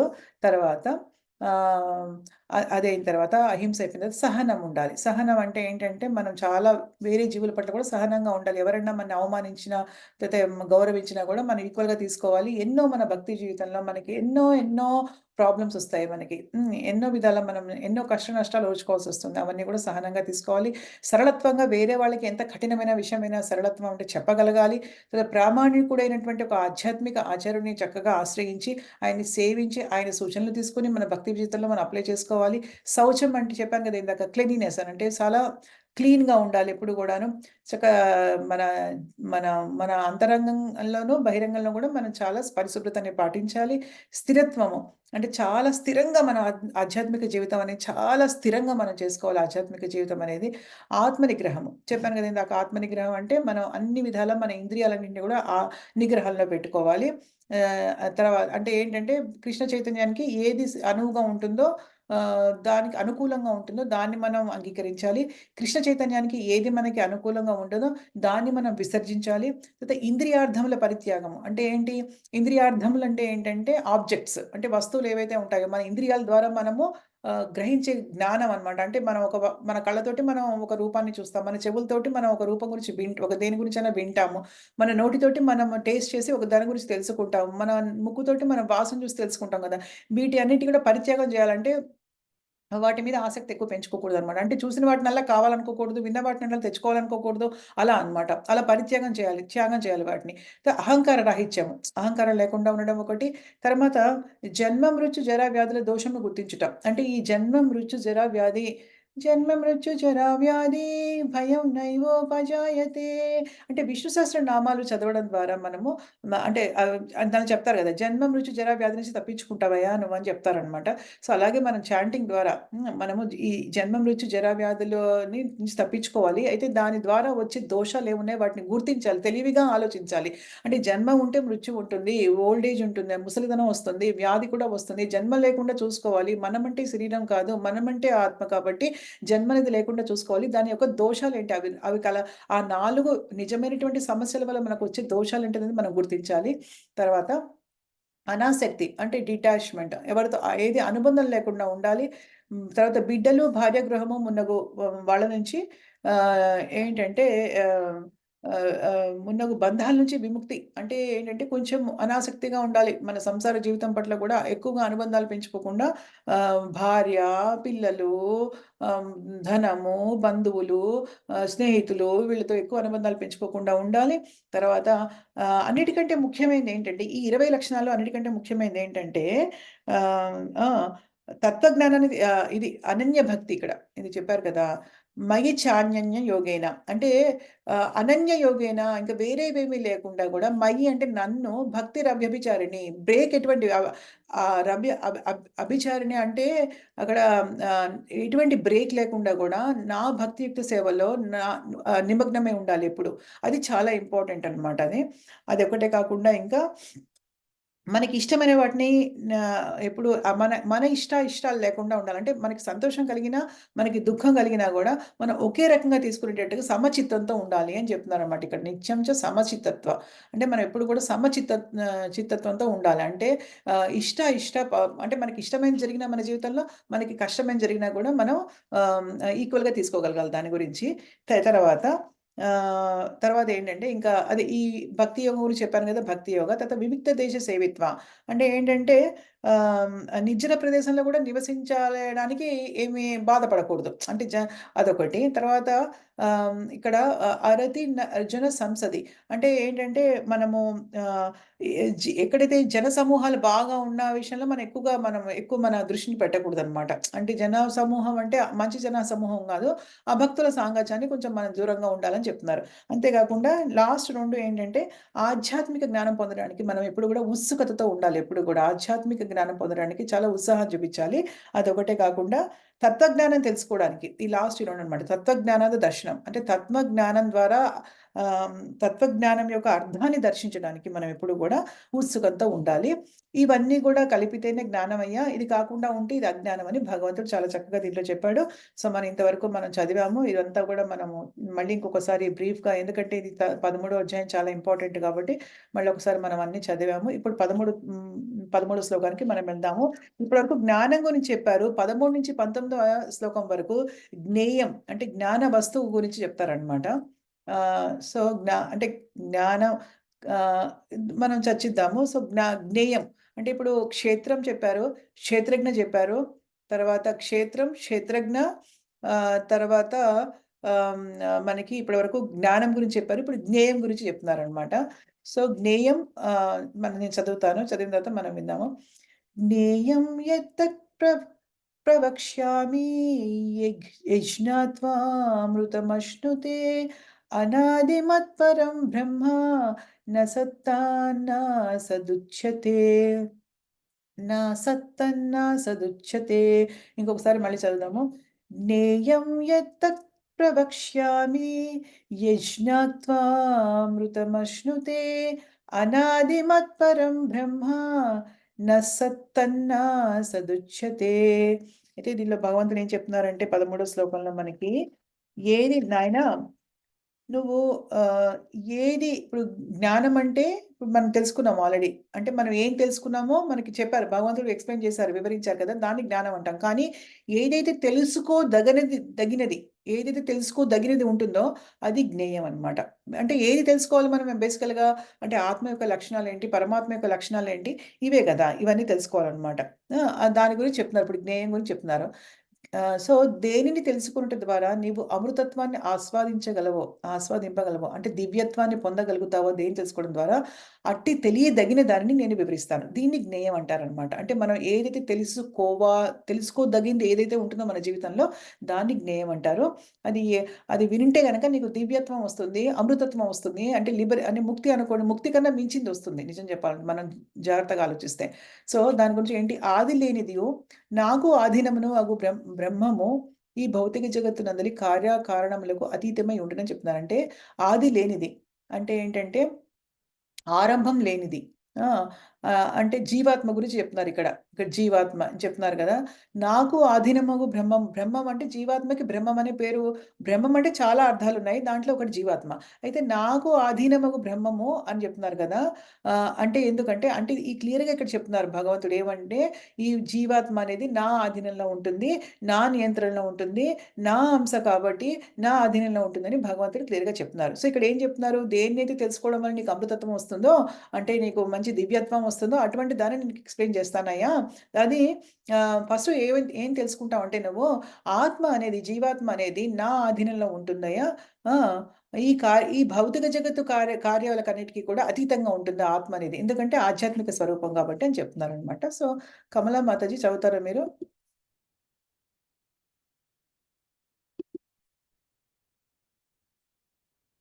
హరే కృష్ణ మాతాజీ. ఈ శ్లోకము, అనువాదము, భాష్యం చదవండి మాతాజీ. ఇవాళేంటి మన వాళ్ళెవరు జాయిన్ అవ్వలేదు? పండగ ఎఫెక్ట్ ఏమో మాతాజీ. అదే అనుకుంటున్నా. శ్రీలక్ష్మి మాతాజీ కూడా చాలా బిజీ పండగలో ఉన్నన్నారు. ఇవాళేనా పండగ మీకు? లేదు మాతాజీ, ఇంకా చాలా రోజులు ఉంది. అదే గదా! ఎప్పుడసలు పండగ? 13 భోగి మాతాజీ, 14 పండుగ. 13 భోగి, 14 పండగ గదా! ఇవాళ ఇంకా 11 గదా మీకు. అవును. కానీ ఇంక పండగ హడావిడి అంటూ ఉంటుందేమో మరి. సంక్రాంతి పెద్ద పండగేమో గదా! అవును మాతాజీ. హ్మ్. Last time Madhavi Mataji join అయ్యారు ఆవిడ. మళ్ళీ ఎళ్ళిపోయారు. నేను లాస్ట్ టైమ్ గూడా ఆవిడ అలాగే చేశారు. ఏమైనా బిజీ ఉన్నారా? ఆవిడని కనుక్కున్నారా? ఇప్పుడు వెళ్ళిపోయారా మాతాజీ? ఇప్పుడు లేరా? లేరు. ఓహో! ఆ! ఏదో చెప్పారు. అంటే నెట్ పోయిందో లేకపోతే ఏదో పనుందనో ఎళ్ళినట్టన్నారు. ఆ! Okay. Okay. No problem. Last time గూడా అలాగే జరిగింది గదా! చాలా సేపున్నారు లాస్ట్ టైము. తర్వాత ఎప్పుడో ఎళ్లారు. అని ఏమన్నా హ్మ్. పూజలేమన్నా జేస్తున్నారా ఏంటని అడుగుతున్నాను. ఓకే. హ్మ్. ఆ! రోజు చేస్తారు మాతాజీ నెలంతా. ఆ! నెలంతా? ఈ నెలంతా రోజు చేస్తారు ధనుర్మాసం పూజ. ఓహ్! అదా! అదే అనుకున్నా నేను. ధనుర్మాసం పూజ. యాహ్! మంచిదే. మంచిదే. యెస్ మాతాజీ మీరు చదవండి మాతాజీ. ఓకే. జ్ఞేయం యత్తత్ర వక్ష్యామి యజ్ఞాత్వామృతమశ్నుతే అనాదిమత్పరం బ్రహ్మ న సత్తన్నాసదుచ్యతే. అనువాదము. దేన్ని తెలుసుకోవడం ద్వారా నీవు అమృత తత్వమును ఆస్వాదింపగలవో అట్టి తెలియదగిన దానిని నేను వివరింతును. ఆది లేనిదియు నాకు ఆధీనమగు ఆధారం ఆధీనమును అగు బ్రహ్మము ఈ భౌతిక జగత్తునందలి కారణములకు అతీతమై ఉండును. భాష్యము. భగవానుడు ఇంతవరకు కర్మక్షేత్రమును గూర్చి మరియు కర్మక్షేత్రము నెరిగిన క్షేత్రజ్ఞుని గూర్చి వివరించి ఉన్నాడు. అట్లే క్షేత్రజ్ఞుని ఎరుగు విధానమును గూర్చి కూడా అతడు విశదీకరించి ఉన్నాడు. ఇప్పుడు తెలుసుకునదగిన దానిని గూర్చి వివరింపదలచి తొలుత ఆత్మను గూర్చియు పిదప పరమాత్మను గూర్చియు వివరింపనారంభించుచున్నాడు. అట్టి క్షేత్రజ్ఞ క్షేత్రజ్ఞుని గూర్చియు ఆత్మ పరమాత్మల రెండింటి గూర్చియు జ్ఞానము కలవాడు జీవితామృతమును ఆస్వాదింపగలడు. జీవాత్మ నిత్యమని ద్వితీయాధ్యాయమున తెలుపబడిన విషయమే ఇక్కడ కూడా నిర్ధారింపబడినది. వాస్తవమునకు జీవుడెన్నడూ జన్మించును తెలుపు ప్రత్యేకమైన తేదీ ఏదీనూ లేదు. అట్లే పరమపురుషుని నుండి జీవాత్మ వ్యక్తమైనట్టి చరిత్రను కూడా ఎవరునూ తెలుపజాలరు. కనుకనే అతడు ఆదిరహితుడు. కఠోపనిషత్తు ఇట్లు నిర్ధారించున్నది. నా జాయతే మ్రియతే వా వ్యపశ్చిత్. దేహము నెరిగిన క్షేత్రజ్ఞుడు అజుడు, అమరుడు, జ్ఞాన సంపూర్ణుడు. వైదిక గ్రంథమైన శ్వేతాశతరోపనిషత్తు నందు ప్రధాన క్షేత్రజ్ఞునిగా మరియు భౌతిక ప్రకృతి త్రిగుణములకు ప్రభువుగానున్నాడని తెలుపబడినది. జీవులు సర్వదా అట్టి శ్రీకృష్ణ భగవానుని సేవయందు నెలకొని ఉందిరని పద్మపురాణమునందు తెలుపబడినది. దాసభూతో హరేరేవ న్యాన్యస్యైవ కదాచన. శ్రీ చైతన్య మహాప్రభువు తన బోధనల యందు కూడా దీన్ని నిర్ధారించి ఉన్నారు. కనుక ఈ శ్లోకమునందు తెలుపబడిన బ్రహ్మము యొక్క వర్ణనము జీవాత్మకు సంబంధించినది. బ్రహ్మము అను పదము జీవునికి అన్వయింపబడినప్పుడు అతడు ఆనంద బ్రహ్మము కాకుండా విజ్ఞాన బ్రహ్మము అని గ్రహింపవలను. పరబ్రహ్మమైన దేవాది దేవుడే ఆనంద బ్రహ్మము. Thank you Mataji. Hare Krishna. Mataji thank you so much. So, మళ్ళీ మనము శ్రీల ప్రభుపాదుల వారు ఏం చెప్తున్నారు, భగవంతుడు ఇంతకుముందు కర్మక్షేత్రం అంటే ఏంటి, మన క్షేత్రం, మన శరీరం గురించి, తర్వాత కర్మక్షేత్రాన్ని ఎవరైతే ఎరిగినటువంటి క్షేత్రజ్ఞుడి గురించి వివరించి చెప్పారో, అలాగే ఏంటంటే ఎలా మనం ఆ కర్మక్షేత్రాన్ని గురించి ఎలా తెలుసుకోవాలని గూడా అంటే మనకి చెప్పారు కదా! ఎలా ఉంది ఇవన్నీ గూడా శరీరం దేనితో దేనితో చేసిందవన్నీ గూడా చెప్పారు. ఇప్పుడు దేని గురించైతే తెలుసుకోవాలో దాని గురించి ఇప్పుడు చెప్తున్నారు. అంటే ఆత్మ, పరమాత్మల గురించి చెప్తున్నారు. తర్వాతేమో ఈ జీవాత్మ ఏదైతే నిత్యం అని చెప్పి మనకెప్పుడో రెండో అధ్యాయంలోనే మనం చర్చించాం. మీకందరికి గుర్తుంటే ఆత్మ యొక్క లక్షణాలేంటనేది రెండో అధ్యాయంలో మనం చాలా చక్కగా చర్చించాము. అక్కడే చెప్పబడింది. సో, ఇప్పుడు ఈ జీవుడు ఏంటంటే ఎప్పుడు ఇక్కడ తీసుకున్నాడు పుట్టుక అన్నది, అంటే భగవంతుడి నుంచి కూడా ఎప్పుడు వాస్తవానికి జీవుడు యూ నో వ్యక్తమయ్యాడు అన్నది. ఎందుకంటే భగవంతుడి అంశగా మనం ఎప్పుడు వ్యక్తమనేది దీనికి సంబంధించిన ఏమి విశేషాలేమి లేవు. అంటే ఇన్ఫర్మేషన్ ఏమీ లేదు దీని గురించి కాబట్టి మనం అవన్నిటిని దాని మీద ఫోకస్ చేయకుండా, మనం ఆధ్యాత్మిక అభివృద్ధి గురించి ఆలోచించుకోవాలి. సో, దేహాన్ని ఎవరైతే ఎరుగుతాడో వాళ్ళు అజుడు, అమరుడు, జ్ఞాన సంపూర్ణుడు. అంటే వాళ్ళకి జ్ఞానవంతులు అని చెప్పి చెప్తున్నారు. దాన్ని కఠోపనిషత్తులో కూడా చెప్పారు అని చెప్తున్నారనమాట. అయితే భగవంతుడు మాత్రము ప్రధాన క్షేత్రజ్ఞుడు. ఎందుకని చెప్పుకున్నాం మనం. ఆయన అందరి శరీరాల్లో ఉన్నాడు. అందరి భూత, భవిష్యత్, వర్తమాన కాలాలన్నీ కూడా ఆయనకు తెలుస్తాయి. పైగా ఆయన ఏంటంటే క్షేత్రజ్ఞుడిగా ఉన్నా కూడా ఈ భౌతిక ప్రకృతి గుణములకు ఆయన లోబడి ఉండడు. ఆయన వాటిని మించి ఉంటాడనమాట. వాటికి ప్రభువు యాక్చువల్‌గా ఆయన. ప్రభువునికి ఎవరు గూడా ఇన్‌ఫ్లూయెన్స్ చేయలేరు కదా! నియంత్రించలేరెవరు. ఆ! జీవులు భగవంతుడి యొక్క అంశాన్ని చెప్తున్నారు అని చెప్పారు. ఆహ్, చైతన్య మహాప్రభు గూడా ఇదే విషయం మనకి నిర్ధారించి ఉన్నారని గూడా శ్రీల ప్రభుపాదుల వారు చెప్తున్నారు. అయితే ఈ ఈ ప్రత్యేకమైన శ్లోకంలో చెప్పినటువంటి ఈ బ్రహ్మం ఏదైతే ఉందో అది జీవాత్మకి సంబంధించింది. పరమాత్మకి కాదు. జీవాత్మ అనేది విజ్ఞాన బ్రహ్మం. అంటే జ్ఞాన విజ్ఞానాలనమాట. ఇప్పుడు జ్ఞానంలో ఇప్పుడు మనం ఏంటంటే ఒకటేంటంటే ఈ జ్ఞానానికి మనము అజ్ఞానం గనక తోడైతే గనక అది జ్ఞానానికి అంటే అహంకారం ఉంటే గనక మనకి జ్ఞానం అజ్ఞానం అవుతుంది. వినయంతో ఉంటే జ్ఞానం విజ్ఞానం అవుతుందనమాట. వినయంతో ఉంటే విజ్ఞానం, అహంకారంతో ఉంటే అజ్ఞానం అనమాట. సో, దీన్ని మనము చాలా జాగ్రత్తగా మనము చేసుకోవాలి. సో, ఇక్కడ బ్రహ్మం అంటే ఏంటంటే విజ్ఞాన బ్రహ్మం అనమాట ఇది. విజ్ఞాన బ్రహ్మం అనమాట. అంటే విజ్ఞాన బ్రహ్మం అని ఎందుకన్నారంటే అది మన మన జీవాత్మ. బేసికల్‌గా ఏంటంటే ఇది జీవాత్మ. పరమాత్మ కాదనమాట. అదే చెప్తున్నారు. పరమాత్మ అయితే పరబ్రహ్మ అయితే ఏంటంటే ఆనంద బ్రహ్మం. సంపూర్ణమైనటువంటి ఆనందమైనటువంటి బ్రహ్మం ఆయన. మనమేమో విజ్ఞాన బ్రహ్మం అనమాట. అని చెప్తున్నారు. సో, అది మనం ఆల్రెడీ దీన్ని చర్చించాము. సో, మనం నెక్స్ట్ శ్లోకానికెళ్దాం ఇంకా. ఆహ్ ఓకే. ఆహ్, సర్వతః పాణిపాదం తత్సర్వతోక్షి శిరోముఖం సర్వతః శృతిమల్లోకే సర్వమావృత్య తిష్టతి. ఇప్పుడేం చెప్తున్నారు? ఇంతకుముందు జీవాత్మ గురించి చెప్పారు. అంటే ఏంటి? జ్ఞేయం. జ్ఞేయం గురించి మాట్లాడుతున్నాం ఇప్పుడు మనం. జ్ఞేయం అంటే ఆత్మ లక్షణాలు, పరమాత్మ లక్షణాల గురించి తెలుసుకోవడం గదా! ఆత్మ ఎలా ఉంటుంది? నా అధీనంలో ఉంటుందని చెప్పారు ఇంతకుముందు ఆయన. ఇప్పుడు పరమాత్మ గురించి చెప్తున్నారు. అంటే ఏంటి? సర్వత్రా పరమాత్మ హస్తాలే ఉన్నాయి. ఎందుకంటే ఇంతకుముందు మనం చాలా సార్లు చర్చించాం మనము. ఏంటంటే భాగవతంలో శ్లోకాలు కూడా తీసుకొచ్చి చర్చించాను నేను. ఆయన మహావిష్ణువు నుంచి ఎలా అయితే ఆయన చర్మ రంధ్రాల నుంచి అన్ని బ్రహ్మాండాలొస్తాయి. దాంట్లోకి పరమాత్మ రెండో విష్ణువు ఎవరంటే గర్భోదకస విష్ణు పరమాత్మగా ఎలా ప్రవేశిస్తాడు అన్నది మనం ప్రపంచంలో అన్నిట్లో మనం చూసుకున్నాం. తర్వాత పరమాత్మ మూడో విష్ణువు ఏంటంటే క్షీర ఉదకసాయ విష్ణువు ఎలా అయితే ప్రతి ఒక్కళ్ళ ప్రతి అణువులోకి ఆయన పరమాత్మగా ఎలా ప్రవేశిస్తాడు జీవులతో సహా అనేది మనం చెప్పుకున్నాం కదా! సో, ఇప్పుడు ప్రతి చోట అందుకే ఆయన హస్తాలే ఉన్నాయి. సర్వత్రా పరమాత్మ యొక్క హస్తాలు, పాదాలు, నయనాలు, శిరములు, ముఖములు, కర్ణములు అన్నీ వ్యాపించున్నాయి. ఈ విధంగా పరమాత్మ సర్వాన్ని ఆవరించి ఉన్నాడు అని చెప్తుందనమాట. ఈ విధంగా పరమాత్మ సర్వాన్ని కూడా ఆవరించి ఉన్నాడని చెప్తోంది. కుమారి మాతాజీ చదువుతారా? హరే కృష్ణ. హరే కృష్ణ. అవునండి. హరే కృష్ణ చదవండి మాతాజీ. సర్వతః పాణిపదం సర్వతః పాణిపదం తత్సర్వతోసి శిరోముఖం. తత్సర్వోక్షి క్షిశిరోముఖం సర్వతః శృతిమల్లోకే సర్వమావృత్య తిష్టతి. అనువాదం. సర్వత్రా అతని హస్తములు, పాదములు, నయనములు, శిరములు, ముఖములు, కర్ణములు వ్యాపించి ఉన్నవి. ఈ విధముగా పరమాత్మ సర్వమును ఆవరించి ఉండును. భాష్యం.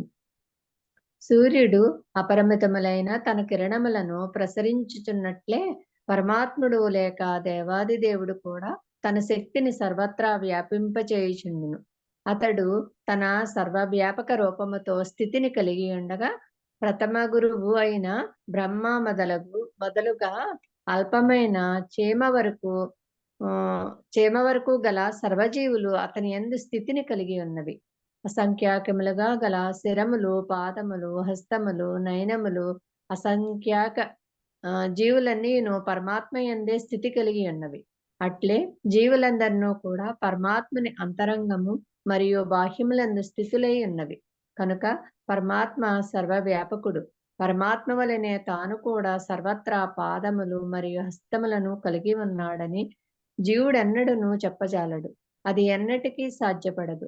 వాస్తవమునకు తన హస్తములు, పాదములు మరియు నయనములు సర్వత్రా వ్యాపించి ఉన్నను అజ్ఞానముచే తాను దానిని తెలియలేకున్నాననియు, కానీ తగిన జ్ఞానమును పొందిన పిమ్మట తానట్టి స్థితిని వచ్చుననియు జీవుడు అజ్ఞానముచే భావించినచో అట్టి భావన సత్య విరుద్ధమే కాగలదు. ప్రకృతిచే బద్ధుడైన జీవుడు ఎన్నడూను పరమాత్ముడు కాజాలడు. పరమాత్ముడు ఎల్లప్పుడూ జీవాత్మ కంటెను భిన్నుడు. ఉదాహరణకు భగవానుడు పరిమితి అనునది లేకుండా తన హస్తములను వ్యాపింపగలడు. కానీ జీవాత్మ అట్లు చేయజాలడు. కనుక ఎవరినైనను తనకు పత్రమును గాని, పుష్పమును గాని, ఫలమును గాని లేదా జలమును గాని అర్పించినచో తాను గ్రహింతునని శ్రీకృష్ణ భగవానుడు భగవద్గీత యందు చెప్పి ఉన్నాడు. భూలోకమునకు అత్యంత దూరములో గల ఆ భగవానుడు ఏ విధముగా మనము అర్పించు వాటిని గలడను ప్రశ్నకు అతని సర్వశక్తి సర్వశక్తిమత్వమే సమాధానము. అతడు భూమికి అత్యంత దూరమున గల తన స్వధామము నుండియే తనకు సమర్పించిన దానినంతటినీ గ్రహించుటకు హస్తములను విస్తరింపగలడు. అదియే ఆ పరమపురుషుని దివ్యశక్తి. బ్రహ్మ సంహిత నందు గోలోక ఏవ గోలోక ఏవ నివసత్య కళా సత్య కళాత్మభూతః. అతడు తన స్వధామమున దివ్యలీలలయందు నిమగ్నుడై ఉన్నప్పటికిని సర్వవ్యాపకుడై ఉండును అని చెప్పబడినది. భగవాను వలె తానును సర్వవ్యాపినని జీవుడెన్నడను చెప్పదాలడు. కనుకనే ఈ శ్లోకము పరమాత్మనే దేవాదిదేవుని వర్ణించుచున్నది కానీ ప్రత్యేగాత్మను కాదు. జై. Thank you Hare Mataji. Krishna. Hare Krishna. Hare thank you. Krishna. ఇప్పుడు దీంట్లో మనం పరమాత్మ గురించి అర్థం చేసుకోవాలి. అరే శ్లోకం చిన్న డౌట్ మాతాజీ. చెప్పండి. ఇది నిన్న ఏకాదశి ఉన్నాను మాతాజీ నేను. ఆ, ఇవాళ ద్వాదశి మాకు 8 గంటల వరకే ఉంది. ఇప్పుడు దేవుడికి 8 గంటల వరకే ఉంది ద్వాదశి. ఈ లోపల ఆ, అద- ఈ లోపల ఏం చేయాలి చేయాలి? కదా, ఈ లోపల ఏం భోజనం చేయాలి? చేయాలి. ఫాస్ట్ బ్రేక్ భోజనం చేయాలి. భోజనం మొత్తం అవ్వకపోయినా ఫాస్ట్ బ్రేక్ చేయాలి. జస్ట్ ఒక గ్రెయిన్ నోట్లో వేసుకోండి. ఒక బియ్యపు గింజ ఏదో మనసులో దేవుడికి ఆఫర్ చేసుకుని జస్ట్ కృష్ణుడికి నోట్లో వేసుకోండి. తర్వాత మీరు మామూలుగా చేసుకోండి. పాలును అటుకులు దేవుడికి ఆఫర్ చేసా మాతాజీ. అది తినేయచ్చు, అది తినచ్చు. ఓకే మాత. అటుకులు మనం మామూలుగా అటుకులు బియ్యంతో చేస్తారు కాబట్టి అది తిన్నా కూడా ఫాస్ట్ బ్రేక్ అయిపోతుంది. అదే థ్యాంక్ యూ మాతాజీ. వండర్ఫుల్ అమ్మ. Thank you so much. నిజంగా చక్కగా ఏకాదశి పాటించారు. నాకు చాలా సంతోషంగా ఉంది. Yeah. Thank you Mataji. So ఏంటంటే ఇక్కడ ఏం చెప్తున్నారంటే మనకి పరమాత్మ గురించి చెప్తున్నారు. ఇప్పుడు ఆత్మ గురించి చెప్పారు కదా. పరమాత్మ ఏంటంటే ఎలా సూర్యుడితో కంపేర్ చేస్తున్నారు పరమాత్మ. ఎందుకంటే సూర్యకిరణాలు ఒక చోటే సూర్యుడున్నా కూడా ప్రతి చోటకి వెళ్తాయి. ఇప్పుడు ఇండియాలో మీరు ఒక చోట ఉన్నారు, ఒక ఊర్లో. సూర్యుడు మీ ఇంట్లో మీ నెత్తి పైన వచ్చాడు, మీ ఇంటి పైనకి సూర్యుడు వచ్చాడు. అలానే వేరే హైదరాబాద్లో వేరే చోట ఉంటారా సూర్యుడు? ఉంటారు కదా. ఆ? అలా అన్నమాట. అలా పరమాత్ముడు ఏంటంటే దేవాది దేవుడు తన శక్తిని సర్వత్రా వ్యాపింపజేస్తాడనమాట. కానీ మనకు అలాంటిదేమీ లేదు గదా. ఆ! అతను ఆ విధంగా ఉంటాడు. గొప్పవాడనమాట చాలా. సో, అందుకని ఈ మనకి ప్రథమ జీవి ఎవరైతే ఉన్నారో బ్రహ్మదేవుడి నుంచి చిన్న చీమ వరకు కూడా ఆయన యందే స్థితి కలిగి ఉంటుందనమాట. అని చెప్తున్నారనమాట. ఆయనకి అసంఖ్యాకాలైన శిరములు, పాదములు, హస్తములు అన్నీ ఉంటాయన్నమాట. ఆ! అలా ఉంటాయి. ఎందుకంటే అసంఖ్యాక జీవులన్నీ కూడా పరమాత్మ యందే ఉంటాయి కాబట్టి ఆయన అలా ఉంటుందన్నమాట అలాగా. అయితే జీవులందరూ కూడా పరమాత్మని అంతరంగం మరి బాహ్యం కూడా అంటే ఇప్పుడు ఆహ్, భగవంతుడు ఏంటంటే ఈ పరమాత్మ రూపంలో మన హృదయంలోనూ ఉన్నాడు. మన బయట కూడా ఉన్నాడు. అలా ఎందుకంటే ఇప్పుడు మనకి ఒక ఎగ్జాంపుల్ చూసుకుంటే యశోదమ్మయ్య చిన్న శ్రీకృష్ణుడిని చక్కగా మట్టి తిన్నప్పుడు ఏంటయ్యా మట్టి తిన్నావు చూపించి నోరు తెరవనప్పుడు నోరు తెరిచినప్పుడు ఆయన అన్ని బ్రహ్మాండాలు నోట్లో కనిపించాయి మొత్తం. ఆ బ్రహ్మాండాల్లో ఆయనకి భూమి కూడా కనిపించింది. ఆ భూమిలో చిన్న బృందావనం కూడా కనిపించింది, చిన్న ఊరు. దాంట్లో తను వాళ్ళ అమ్మ కూడా కనిపించారు. యశోదమ్మకి తను కూడా కనిపించింది దాంట్లో. అలా అని ఆయన లోపల ఉన్నారు. ఆయన భుజంలో మొత్తం బ్రహ్మాండాలన్నీ ఉన్నాయి. అలానే ఆయన బయట లేడా మళ్ళీ బయట ఉన్నాడు కదా. వాళ్ళ అమ్మ చూస్తోంది కదా. సో, ఇది భగవంతుడి యొక్క గొప్పతనం అన్నమాట. అయితే కొంతమంది అజ్ఞానంతో ఏమనుకుంటారంటే మనం కూడా భగవంతుడితో సమానము. మనకి కూడా అలాంటి శక్తి ఉంది. మనం ఎక్కడ పడితే అక్కడ మన చేతులు, మన కాళ్ళు, మన చెవులు అవి కూడా మనం వ్యాప్తి చెందించగలము. కానీ ప్రస్తుతం ఇలా ఉన్నాం కాబట్టి, కానీ తర్వాత మనం గనక ముక్తి పొందితే మనం కూడా అలాగే ఉంటాము అని తగిన జ్ఞానాన్ని పొందితే గనక తనకు కూడా అటువంటి స్థితి అనుకుంటారు. అది చాలా తప్పు. ఎప్పుడు జీవాత్మ జీవాత్మే, పరమాత్మ పరమాత్మే అన్నమాట. అణు, విభు ఈ తేడా అనేది ఎప్పుడూ ఉంటుందన్నమాట అని శ్రీల ప్రభుపాదుల వారు మనకి దాని ఎగ్జాంపుల్ చెప్తున్నారన్నమాట. ఆ! భగవంతుడు మాత్రం కాబట్టి భగవంతుడి ధామంలో ఎక్కడో ఉన్నా కూడా ఇక్కడ మనం అర్పించినటువంటి ఆహారాన్ని ఆయన గ్రహించగలుగుతున్నాడు. ఎందుకంటే ఆయన శక్తి అంతా కూడా ఈ భౌతిక ప్రపంచంలో ఉంది కాబట్టి ఇక్కడ ఉన్న వాటినన్నిటిని కూడా ఆయన చాలా చక్కగా గ్రహించగలుగుతున్నాడనమాట. సో, మనకటువంటి శక్తి లేదనమాట అని చెప్తున్నారనమాట. సో, భగవంతుడితోటి మనం కంపేర్ ఎప్పుడు చేసుకోకూడదు. అలాగే మనకి గోలోక బృందావనం నుంచి కూడా మనకి భగవంతుడి యొక్క మహిమ తెలపడానికి మనం బ్రహ్మ సంహితలో కూడా మనకి చదివాం గదా. గోలోక ఏవ నివసత్య అఖిలాత్మభూతః అంటే గోలోకంలో ఉన్నారు భగవంతుడు ఉన్నాడు. ఆయన ఆయన నిత్య పార్షదులు ఉన్నారు. మొత్తం జీవులతో నిండి ఉంది మంచి ఆయన ఆయన స్వధామంలో దివ్య లీల యందు ఎప్పుడు కూడా ఆయన నిమగ్నమై ఉంటారు. సర్వవ్యాపకుడైనటువంటి భగవంతుడు అని చెప్తున్నారనమాట.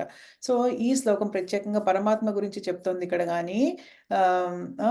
ఈ ఈ ఈ దీన్ని జీవాత్మ గురించి కాదు అని చెప్తున్నారు. కొంతమంది ఏంటంటే జీవాత్మ కింద దీన్ని అర్థం చేసుకొని వాళ్ళు కూడా అలాగే భగవంతుడిలాగా ఫీల్ అవుతారు. కానీ అది కాదు. ఇక్కడ పరమాత్మ ఇది ఈ ఈ ప్రత్యేకమైనటువంటి శ్లోకం పరమాత్మకి సంబంధించింది అని చెప్తున్నారనమాట. ఇంకా పరమాత్మ లక్షణాలన్నీ కూడా మనకి యాక్చువల్‌గా 14 శ్లోకం నుంచి 18 వరకు చెప్తున్నారనమాట.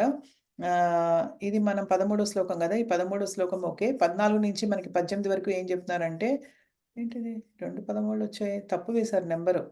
అదే నేను ఆశ్చర్యపోతున్నాను ఏంటా అని జెప్పేసి. ఇది 13, ఇది 14 అనుకుంటా. ఇది 15 అవ్వాలి గదా! అదే ఇది 14 అవ్వాలి యాక్చువల్‌గా. ఓకే. పద్ కరెక్టేగా. కరెక్టే ఉందా? 13వ అధ్యాయంలో 13వ శ్లోకం. ఇది 13, 13. 14 నుంచి కరెక్టే. 14 నుంచి 18 వరకు మనకి ఏంటంటే పరమాత్మ యొక్క లక్షణాల గురించి చెప్తున్నారు గదా! ఓకే. 14 ఇది 15. ఓకే. Thank you Mataji. సర్వేంద్రియ గుణాభాసం సర్వేంద్రియ వివర్జితం అసక్తం సర్వభృశ్చైవ నిర్గుణం గుణభోక్తృ చ. పరమాత్ముడు సర్వేంద్రియాలకు మూలాధారుడు. ఇంకా పరమాత్మ గురించి ఇదంతా జ్ఞేయంకి సంబంధించినటువంటి సెక్షన్ అన్నమాట. జ్ఞేయం. అంటే ఏదైతే తెలుసుకోదగినదో అది తెలుసుకుంటున్నాం ఇప్పుడు మనం. ముందేం చెప్పాం మనం పరమాత్ముడికి రకరకాల చేతులు ఉంటే ప్రపంచం అంతా మొత్తానికి ఆయన తన శక్తిని వ్యాపింపచేసి ఉన్నాడన్నమాట. ప్రతి చోట అణువణువున ఆయన ఉన్నాడు. మనలో ఉన్నాడు, మన బయట కూడా ఉన్నాడాయన. పరమాత్మతో నిండిపోయి ఉంది మొత్తం అంతా గూడా. ఇప్పుడేం చెప్తున్నారు? ఆయనకి సర్వేంద్రియాలకు మూలాధారుడు ఆయన. మన సర్వ ఇంద్రియాలకి ఆయన మూలాధారుడు. అయినా గూడా ఆయనకి ఇంద్రియాలేమీ లేవు. అంటే ఆయనకి ఇంద్రియాలు లేవంటే ఆయనకి నిజంగా ఇంద్రియాలేమీ లేవా? అంటే అలా కాదు. ఆయనకి భౌతిక ఇంద్రియాలు మనలాగా లేవు అని చెప్తున్నారనమాట. ఇంద్రియ రహితుడు. అతడు సర్వజీవులకు పోషించువాడైనా గూడా అనాసక్తుడు. అందరిని పోషించేది ఆ భగవంతుడే. కానీ ఆయనకేమైనా ఆసక్తి ఉందా మన పట్ల గాని, మన పోషకాల పట్ల గాని, ఈ భౌతిక ప్రపంచం పట్ల గాని ఎంతో గొప్పగా సృష్టిస్తాడు ఈ భౌతిక ప్రపంచాన్ని. తర్వాత టైం వచ్చినప్పుడు టక్ అని చెప్పేసి నాశనం చేసేస్తాడు అంతే. ప్రళయం తీసుకొచ్చేస్తాడు అంతే. ఇప్పుడిక్కడ లాస్ ఏంజెల్స్‌లో నిజంగా జరుగుతోందొకటి. మొత్తం సెలబ్రిటీస్ ఇళ్ళన్నీ గూడా కాలిపోయాయి మొత్తం ఇక్కడ. అదే ప్రతిరోజు న్యూస్ ఇక్కడ. ఎంత విచిత్రం అంటే నిజంగా పాపము గొప్ప గొప్ప యాక్టర్లు హాలీవుడ్ యాక్టర్స్ ఉన్నారు దాంట్లో అందరూ గూడా. వాళ్ళు పెద్ద పెద్ద ఎంత లాస్ ఏంజెల్స్ అంటే కాలిఫోర్నియాయే చాలా విలాసవంతమైంది. మన విప్తిశ్రీ వాళ్ళు గూడా అక్కడే ఉన్నారు. మంచి బ్రహ్మాండమైన ఇంట్లో ఉంటున్నారు వాళ్ళు. కానీ ఇంక ఈ లాస్ ఏంజెల్స్ అయితే చెప్పక్కర్లేదు. మొత్తం చాలా లగ్జూరియస్ అతి విలాసవంతమైనటువంటి ఏరియా అన్నమాట అది. అక్కడ మొత్తం సినిమా యాక్టర్లు వాళ్ళందరూ గూడా హాలీవుడ్ యాక్టర్లందరూ గూడా పెద్ద పెద్ద విలాసవంతమైన ఇల్లు కట్టుకున్నారు. అసలు ఆశ్చర్యం ఎంత ఆశ్చర్యం అంటే నిజంగా భగవంతుడు చూడండి ఈ ఈ ఇవి ఎలా ఉంటాయంటే అనర్థాలన్నీ గూడా ఎలా వస్తాయంటే ఇవన్నీ గూడాను అది ప్రకృతి వైపరీత్యాలు అంటాం గదా! అది మన చేతుల్లో లేదు నిజంగా. మొత్తము కార్చిచ్చొచ్చిందనమాట. వైల్డ్ ఫైర్ అంటారు. కార్చిచ్చొచ్చేసి మొత్తం ఎలా అంటుకుందో తెలీదది నిజంగా. ఇక్కడ మొత్తం వాటర్ ఎక్కువ ఉండదట. మొత్తం డ్రైగా ఉంటుంటాది. మొత్తం అన్ని ఇళ్ళు మొత్తం ఎన్నెన్ని ఎకర్లో ఇళ్ళు మొత్తం 13,000 ఎకరాలు, 12,000 ఎకరాలు మొత్తం 3, 4 చోట్ల వచ్చింది ఆ కార్చిచ్చు. ఇళ్ళన్నీ మొత్తం నాశనం అక్కడెళ్ళి మొత్తం. అలా అయిపోయిందనమాట. సో, ఏంటంటే ఆయన భగవంతుడు ఈ ప్రకృతి వైపరీత్యాలన్నీ క్రియేట్ చేసేది భగవంతుడే. కారణం ఏంటది ఇప్పుడు అందరూ గూడా ఇల్లు లేని వాళ్ళయిపోయారక్కడ. ఇన్స్యూరెన్స్ కంపెనీలు గూడా ఏంటంటే ఇక్కడ ఇన్స్యూరెన్స్ చేయిస్తారనమాట ఇళ్ళకి మామూలుగా. ఎందుకంటే ఏదైనా ఇలా ప్రాబ్లమ్ వస్తే ఇన్స్యూరెన్స్ పే చేస్తుందని. ఇన్స్యూరెన్స్ కంపెనీలన్నీ ఇప్పుడు దివాలా చేసేస్తాయి మొత్తం. ఎంతగా ఈ కోట్ల మిలియన్ డాలర్సు అవన్నీ ఇళ్ళు. చాలా ఎక్కువ ఎక్స్‌పెన్సివ్ అనమాట. ఎక్కడ పే చేస్తుంది ఇన్స్యూరెన్స్ కూడా గదా! కష్టం గదా! ఇన్స్యూరెన్స్‌కి కూడా పే చేయాలంటే. సో, అందుకని కొన్నైతే ఏంటంటే ఇలాంటి అవకాశం ఉంటుందేమో ఇక్కడ మంట వచ్చే అవకాశం ఉంటుంది కార్చిచ్చు అని చెప్పేసి కొంతమంది ఇన్స్యూరెన్స్ కంపెనీల వాళ్ళు తీసుకోవట్లేదట. అన్నమాట. ఇన్స్యూరెన్స్ కంపెనీలు మేమివ్వం ఇన్స్యూరెన్స్ మీకని చెప్తున్నాయి. ఎందుకంటే దివాలా తీసేస్తాయి అవి ఇచ్చాయంటే ఇంకా. ఇప్పుడు ఏం చేస్తారో తెలీదు వాళ్ళంతా గూడా ఎలా సర్వైవ్ అవుతారో అసలు ఇన్స్యూరెన్స్ కంపెనీ ఎంత పే చేస్తుంది వాళ్ళకి, ఏ విధంగా వాళ్ళు మళ్ళీ ఇల్లు కట్టుకుంటారన్న విషయం తెలీదన్నమాట. సో, ఈ ప్రకృతి వైపరీత్యాలు అలా ఉంటాయన్నమాట. సో, ఏంటంటే ఈయన ఎంత క్రియేట్ చేస్తాడో ఒకసారి ప్రళయం వచ్చిందంటే మాత్రం సృష్టి అంతటిని నాశనం అయిపోతుందన్నమాట. ఆయనకి మరి మనం ఒక చిన్న ఇల్లు కట్టుకుంటేనే మనకి దాని మీద ఎంతో అభిమానం. ఎంతో కష్టపడి కట్టుకున్నామండి అసలు నిజంగా అబ్బా! అబ్బా! ఎంత నా రక్తమంతా ధారబోసి ఇల్లు కట్టుకున్నామండి మేము చేసినటువంటి సేవింగ్స్ తోటి అని చెప్పుకుంటాం గదా! మనము. ఎంత అభిమానం మనం కట్టుకునే ఇల్లంటే మనకెంత అభిమానం అంటే దాన్ని వదిలి ఇల్లు వెళ్ళడానికి కూడా మనం ఇష్టపడం గదా! సో, ఏంటంటే కానీ భగవంతుడు చూడండి ఎంత అనాసక్తుడుగా ఉన్నాడు. ఎటువంటి అటాచ్‌మెంట్ లేకుండా. అతని ప్రకృతి గుణాలకు అతీతంగా ఉన్నాడు. ఆయన గుణాలకి ప్రభువు. ఆయన ఇంతకుముందు చదువుకున్నాం మనం.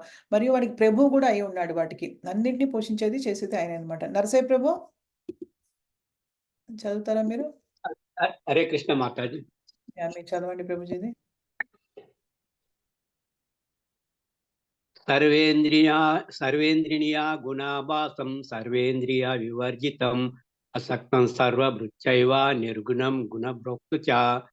అనువాదం: పరమాత్ముడు సర్వేంద్రియములకు మూలాధారుడైనను ఇంద్రియరహితుడు. అతడు సర్వజీవులను పోషించిన వాడైనను అనాసక్తుడు. అతడు ప్రకృతి గుణములకు అతీతుడు మరియు వానికి ప్రభువును అయ్యున్నాడు. భాష్యము: జీవుల వలె పరమపురుషుడు జీవుల సర్వేంద్రియములకు కారణభూతుడైనను అట్టి భౌతికేంద్రియములను కలిగి ఉండడు. వాస్తవమునకు జీవాత్మలు కూడా ఆధ్యాత్మిక ఇంద్రియములనే కలిగి ఉన్నను బద్ధస్థితి యందు అవి భౌతికాంశములచే ఆవరింపబడి ఉండుటచే వాటి ద్వారా భౌతిక కర్మలే ప్రకటమగుతుండును. పరమ పురుషుని ఇంద్రియములు అట్లు ఆవరింపబడి ఉండవు. అవి దివ్యములగుటచే నిర్గుణములుగా పిలువబడుచున్నవి. గుణమనగా భౌతిక ప్రకృతి త్రిగుణములు. అతని ఇంద్రియములు భౌతిక ఆచ్ఛాదన రహితములు. అవి మన ఇంద్రియముల వంటివి కావని అవగతం చేసుకొనవలెను. మన ఇంద్రియ కార్యకలాపములన్నింటినీ అతడే మూల కారణుడైనను అతడు మాత్రము గుణరహితమైన తన దివ్యేంద్రియములను కలిగి ఉండును.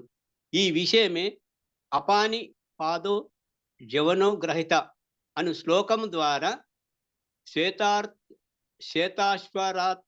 శ్వేతాశ్వతరోపనిషత్తు 3:13 నందు చక్కగా వివరింపబడినది. దేవాదేవునకు భౌతిక గుణ కాలుష్యంతో కూడిన హస్తములుండవు, కానీ అతడు దివ్య హస్తములను కలిగి ఉండి తనకు సమర్పింపబడిన కానుకను దేనినైనా గ్రహింపగలుగును.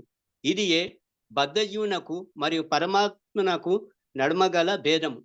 అతనికి భౌతిక నేత్రములు లేకపోయినను అతడు దివ్య నేత్రమును కలిగి ఉన్నాడు. లేనిచో అతడెట్లు చూడగలుగును? వాస్తవమునకు అతడు భూత భవిష్యత్తు వర్తమానములనన్నింటినీ చూడగలడు. అతడు జీవుడు హృదయములందు నెలకొనిన పరమాత్ముడైనందున మన పూర్వకర్మలను, ప్రస్తుత కర్మలను, రాబో భవిష్యత్తును కూడా ఎరగగలుగును. భగవానుడు సర్వమును ఎరిగి ఉన్నను అతనిని ఎవ్వరును ఎరగలేరని భగవద్గీత 7:26 నందు నిర్ధారింపబడినది. పరమపురుషునకు మనకున్నటువంటి పాదములు లేవని చెప్పబడినది, కానీ అతని పాదములు దివ్యములు. వాటితో అతడు సర్వత్రా సంచరించగలడు. మరోలా చెప్పవలెనన భగవానుడు నిరాకారుడు కాదు. అతడు పాదములు, హస్తములు, నేత్రములు ఉన్న వాటన్నింటినీ కలిగి ఉన్నాడు. మనము ఆ పరమపురుషుని అంశలంటచే మనము కూడా వాటన్నింటినీ కలిగి ఉన్నాము. కానీ అతని ఇంద్రియములు భౌతిక ప్రకృతి గుణ సంపర్కముచే కలుషితములు కావు. శ్రీకృష్ణ భగవానుడు తన యోగమాయ శక్తిచే యథారూపంన అవతరించునని భగవద్గీత 4:6 నందు కూడా నిర్ధారింపబడినది. అతడు భౌతిక ప్రకృతికి ప్రభువటచే దాని వలన అతడెన్నడూ ప్రభావితుడు కాడు. వైదిక గ్రంథములందు అతని దేహస్వరూపమంతయు దివ్యమని వర్ణించుటను మనము చూడవచ్చును. అతడు సచ్చిదానంద విగ్రహము అని పిలువబడు శాశ్వత స్వరూపమును కలిగి ఉండును. అతడు సకల విభూతి సంపన్నుడు. అతడే సర్వైశ్వర్యములకును సర్వశక్తులకు యజమానుడు. బుద్ధిమంతులలో అత్యంత శ్రేష్ఠుడు, జ్ఞాన సంపూర్ణుడు అతడే. వాస్తవమునకు ఇవన్నీయును దేవాదేవుడని శ్రీకృష్ణ భగవాన్ లక్షణములో కొన్ని మాత్రమే. అతడే జీవులందరికీ పోషకుడు మరియు సర్వ కార్యకలాపములకు సాక్షిగా నుండును. పరమపురుషుడు సర్వదా దివ్యుడని మనము వైదిక గ్రంథాల నుండి ఎరగగలుగుతాము. మనము అతని శిరస్సును, ముఖమును, హస్తములను, పాదములను చూడలేకున్నను వాటినతడు కలిగి ఉండును. మనము ఆధ్యాత్మిక స్థితికి ఉద్ధరింపబడినప్పుడే భగవానుని దివ్య రూపమును చూడగలుగుదుము. ప్రస్తుత పరిస్థితుల యందు మన ఇంద్రియములు భౌతిక కాలుష్యములచే ప్రభావితంలో ఇండుట చేత మనం అతని దివ్య రూపమును చూడలేకున్నాము.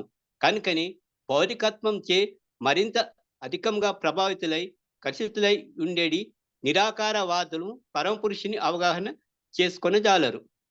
జై. Hare Krishna. Thank you so much, Prabhuji. Hare Krishna. So, ఇక్కడ ఏ మనం ఆల్రెడీ అనువాదం చర్చించాము. భాషల్లో ఏమీ లేదు. మనకి భగవంతుడికి మధ్య తేడా ఏంటన్న విషయం చెప్తున్నారనమాట. భగవంతుడికి మనలాగా భౌతిక ఇంద్రియాలుండవు. మనకి కూడా యాక్చువల్‌గా ఆధ్యాత్మిక ఇంద్రియాలే ఉంటాయి గానీ, అవి మన భౌతిక బుద్ధి చేత కప్పబడిపోయి ఉన్నాయన్నమాట. కానీ భగవంతుడికి అలా కాదని చెప్తున్నారనమాట. అయితే భగవంతుడికి ఎప్పుడు నిర్గుణుడు అని ఎందుకు చెప్తారంటే, ఈ భౌతిక గుణాలు ఆయనకుండవు. ఆయనవన్నీ కూడా అద్వితీయమైనటువంటి శరీరము, అద్వితీయమైనటువంటి పాదములు, అద్వితీయమైనటువంటి ఆహ్, నడక అన్నీ గూడా భగవంతుడివన్నీ గూడా ఏంటంటే అద్వితీయంగా ఉంటాయన్నమాట. దైవత్వంతో కూడుకొని ఉంటాయి. ప్రకృతికి భౌతిక ప్రకృతికి లోబడేవి కాదు. భౌతిక పరంగా గూడా ఉండేవి కాదనమాట. భగవంతుడేంటంటే ఈ ఈ ఈ భౌతిక ప్రపంచంలో ఆయన అవతరించినప్పుడు కూడా ఆయన స్వయంగా తన దేహంతో వస్తారు చక్కగా.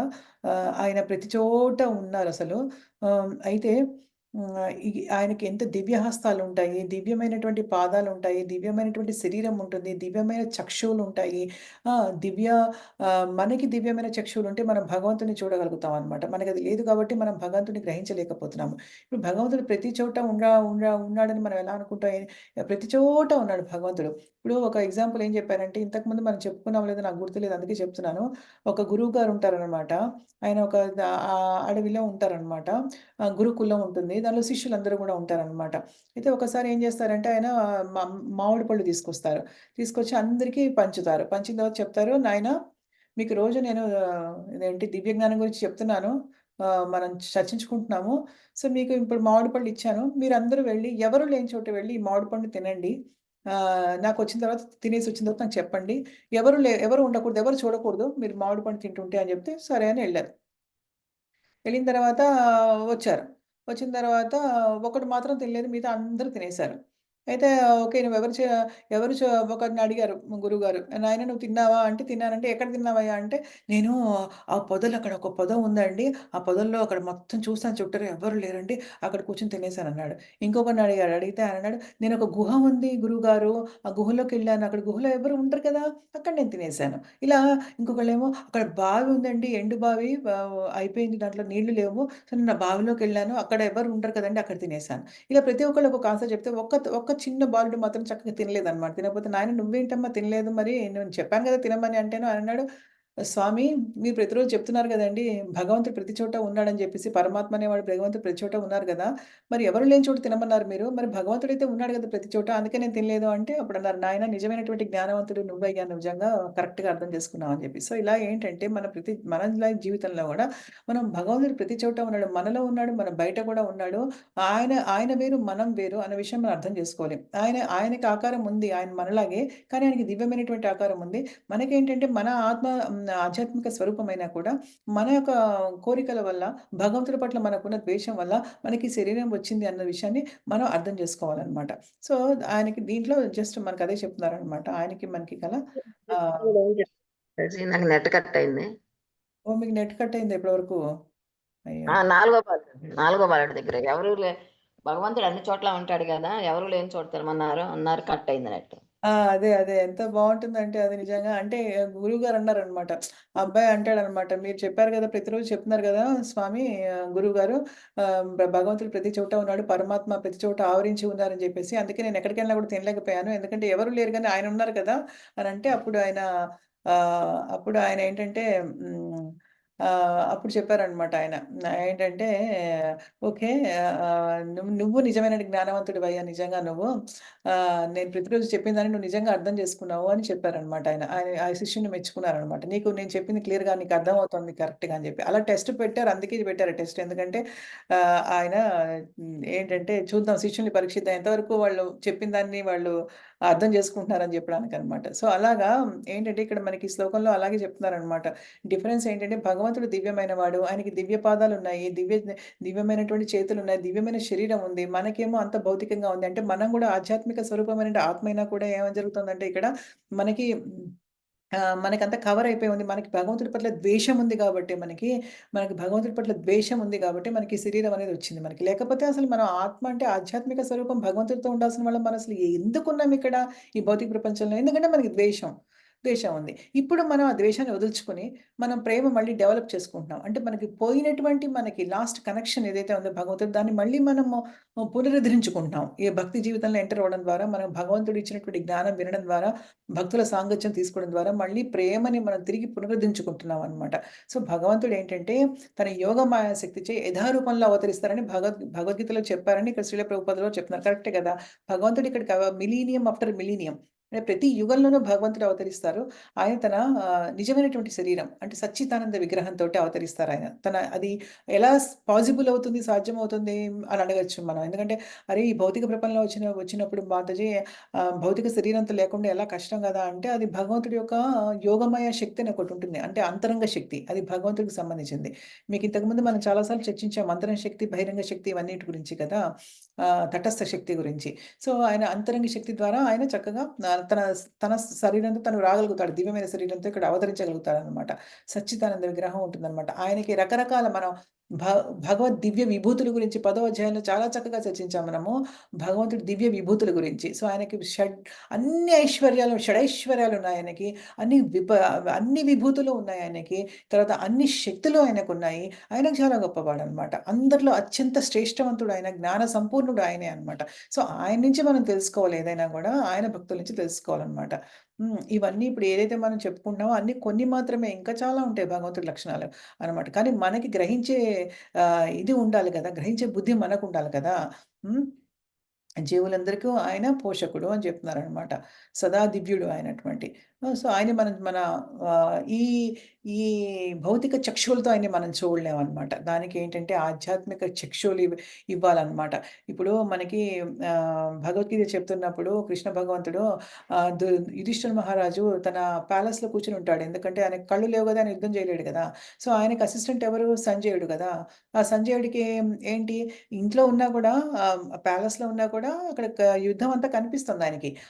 ఆ దృష్టి, ఆ దివ్య దృష్టి అనేది దివ్య చక్షువులనేది ఎవరిచ్చారు? ఆయన గురువుగారైనటువంటి వ్యాసదేవుడిచ్చారు అన్నమాట. సో, అందుకని ఆయన అక్కడ కొంతకాలం పాటు 10 రోజులు అక్కడ ఉన్నట్టు ఆయన యాక్చువల్‌గా సంజయుడు. ఉన్న తర్వాత యుద్ధం దగ్గర నుంచి చూసి వచ్చి అప్పుడొచ్చాడు ఇంటికి. వచ్చిన తర్వాత అప్పుడు అక్కడ ఏం జరిగింది అని ఫస్ట్ ప్రశ్న అడిగింది మనం చూసుకుంటే, ఇది ఆచార్యుల వారు చెప్పారు. మన పూర్వపాచార్యుల వాళ్ళు మనకి చాలా చాలా ఇన్ఫర్మేషన్ ఇస్తారు. మామూలుగా మనం అక్కడ లైవ్ చూస్తున్నారేమో అనుకున్నాం మనము. కానీ లైవ్ కాదు యాక్చువల్‌గా. ఎందుకంటే ఫస్ట్ క్వెషన్ చూస్తే గనక ధృతరాష్ట్రుడిది భగవద్గీతలో ఫస్ట్ క్వెషను అక్కడ సమావేశమైన తర్వాత నా పుత్రులు, పాండుపుత్రులు ఏం చేశారు అని అడిగారు. ఏం చేస్తున్నారు అనలేదక్కడ. మనం ఏం చేశారు అని అడిగారు. అంటే 10 రోజులు అయిపోయిన దాన్ని ఈయన వివరించి చెప్పాడనమాట మళ్ళీ దాన్ని. కానీ ఏదైనా ఆయనకు ఆ దివ్య దృష్టి ఇచ్చారు. అది చూస్తూ చూస్తూ చివరి వరకు కూడా చెప్పాడాయన అదంతా గూడాను. కానీ అదే కానీ చిట్ట చివరిదేంటంటే నిజంగా చెప్పాలంటే భగవద్గీత శ్లోకంలో ఐ థింక్ ఆయన అంటాడు సంజయుడు చెప్తాడేమో నాయన oh! Dhritarashtra you are great. మీరు చాలా గ్రేట్. మీ పిల్లలే గెలిచారని చెప్తారేమో అనుకుంటే ఆయన ఏం చెప్పాడు చిట్ట చివరి శ్లోకం ఏంటి? యత్ర యోగీశ్వర కృష్ణ ఓ మూర్ఖపు ధృతరాష్ట్ర యత్ర పార్థో ధనుర్ధరః తత్ర శ్రీర్విజయో భూతి ధ్రువ నితుర్మతుర్మమ అని చెప్పాడు. ఆయన అంటే ఏంటంటే నువ్వేమైనా పిచ్చోడివా ఏంటి అని చెప్పకనే చెప్పాడనమాట. ఎక్కడైతే భగవంతుడు ఉంటాడో అక్కడ అర్జునుడు ఉంటాడు. కృష్ణుడు ఎక్కడైతే ఉంటే అర్జునుడు అక్కడ ఉంటాడు. వాళ్ళిద్దరు ఎక్కడైతే ఉంటారో అక్కడ విజయం వరిస్తుంది అని చెప్పాడనమాట. సో, ఆ భగవంతుడు ఎందుకు నవ్వొచ్చిందంటే, ఇప్పుడు ఇలాగ మనకి దివ్య చక్షువులుంటే మనం భగవంతుడిని చూడగలం. మనకు ఆ దివ్య దృష్టి భగవంతుడిని చూసే శక్తి ఎలా వస్తుందంటే, మన భక్తియుక్త సేవ ద్వారా ఏది కూడా అసాధ్యం కాదు. గుడ్ న్యూస్ ఏంటంటే, మన భక్తియుక్త సేవ ద్వారా, మన నామం జపించడం ద్వారా, మనం చక్కగా మనం భక్తియుక్త జీవితంలో ఉన్నటువంటి మనకి చెప్పినటువంటి నియమాలు పాటించడం ద్వారా, 9 పద్ధతులు మనం నవవిధ భక్తి ద్వారా మనం భగవంతుడిని మనం చక్కగా చూడగలుగుతాం. అంటే ఏంటంటే, మనకి ఈ కవరింగ్స్ ఏవైతే ఉన్నాయో అవన్నీ కూడా తొలగిపోతాయన్నమాట. తొలగిపోయి ప్యూర్‌గా అయిపోయి అప్పుడు ఆ సాక్షాత్ భగవంతుడే సాక్షాత్కరిస్తాడు. అంత దర్శనం అవుతుంది మనకలాగా. అంత ఇదిగా మనం చేసుకోవచ్చనమాట. ఓకే. ఇప్పుడు నెక్స్ట్ శ్లోకానికెళ్దాం ఇంకా. దీంట్లో గూడా మనకి పరమాత్మ గురించి చెప్తున్నారు. బహిరంతశ్చ భూతానాం అచరం చరమేవ చ సూక్ష్మత్వాత్ తదవిజ్ఞేయం దూరస్థం చాంతికే చ తత్. ఓకే. మాధవి మాతాజీ వచ్చారు. మాధవి మీరు చదువుతారా? మిగతా నలుగురు చదివారు ఇప్పటి వరకు? హరే కృష్ణ మాతాజీ. హరే కృష్ణ. మీరు శ్లోకము, అనువాదం, భాష చదవండి. ఓకే.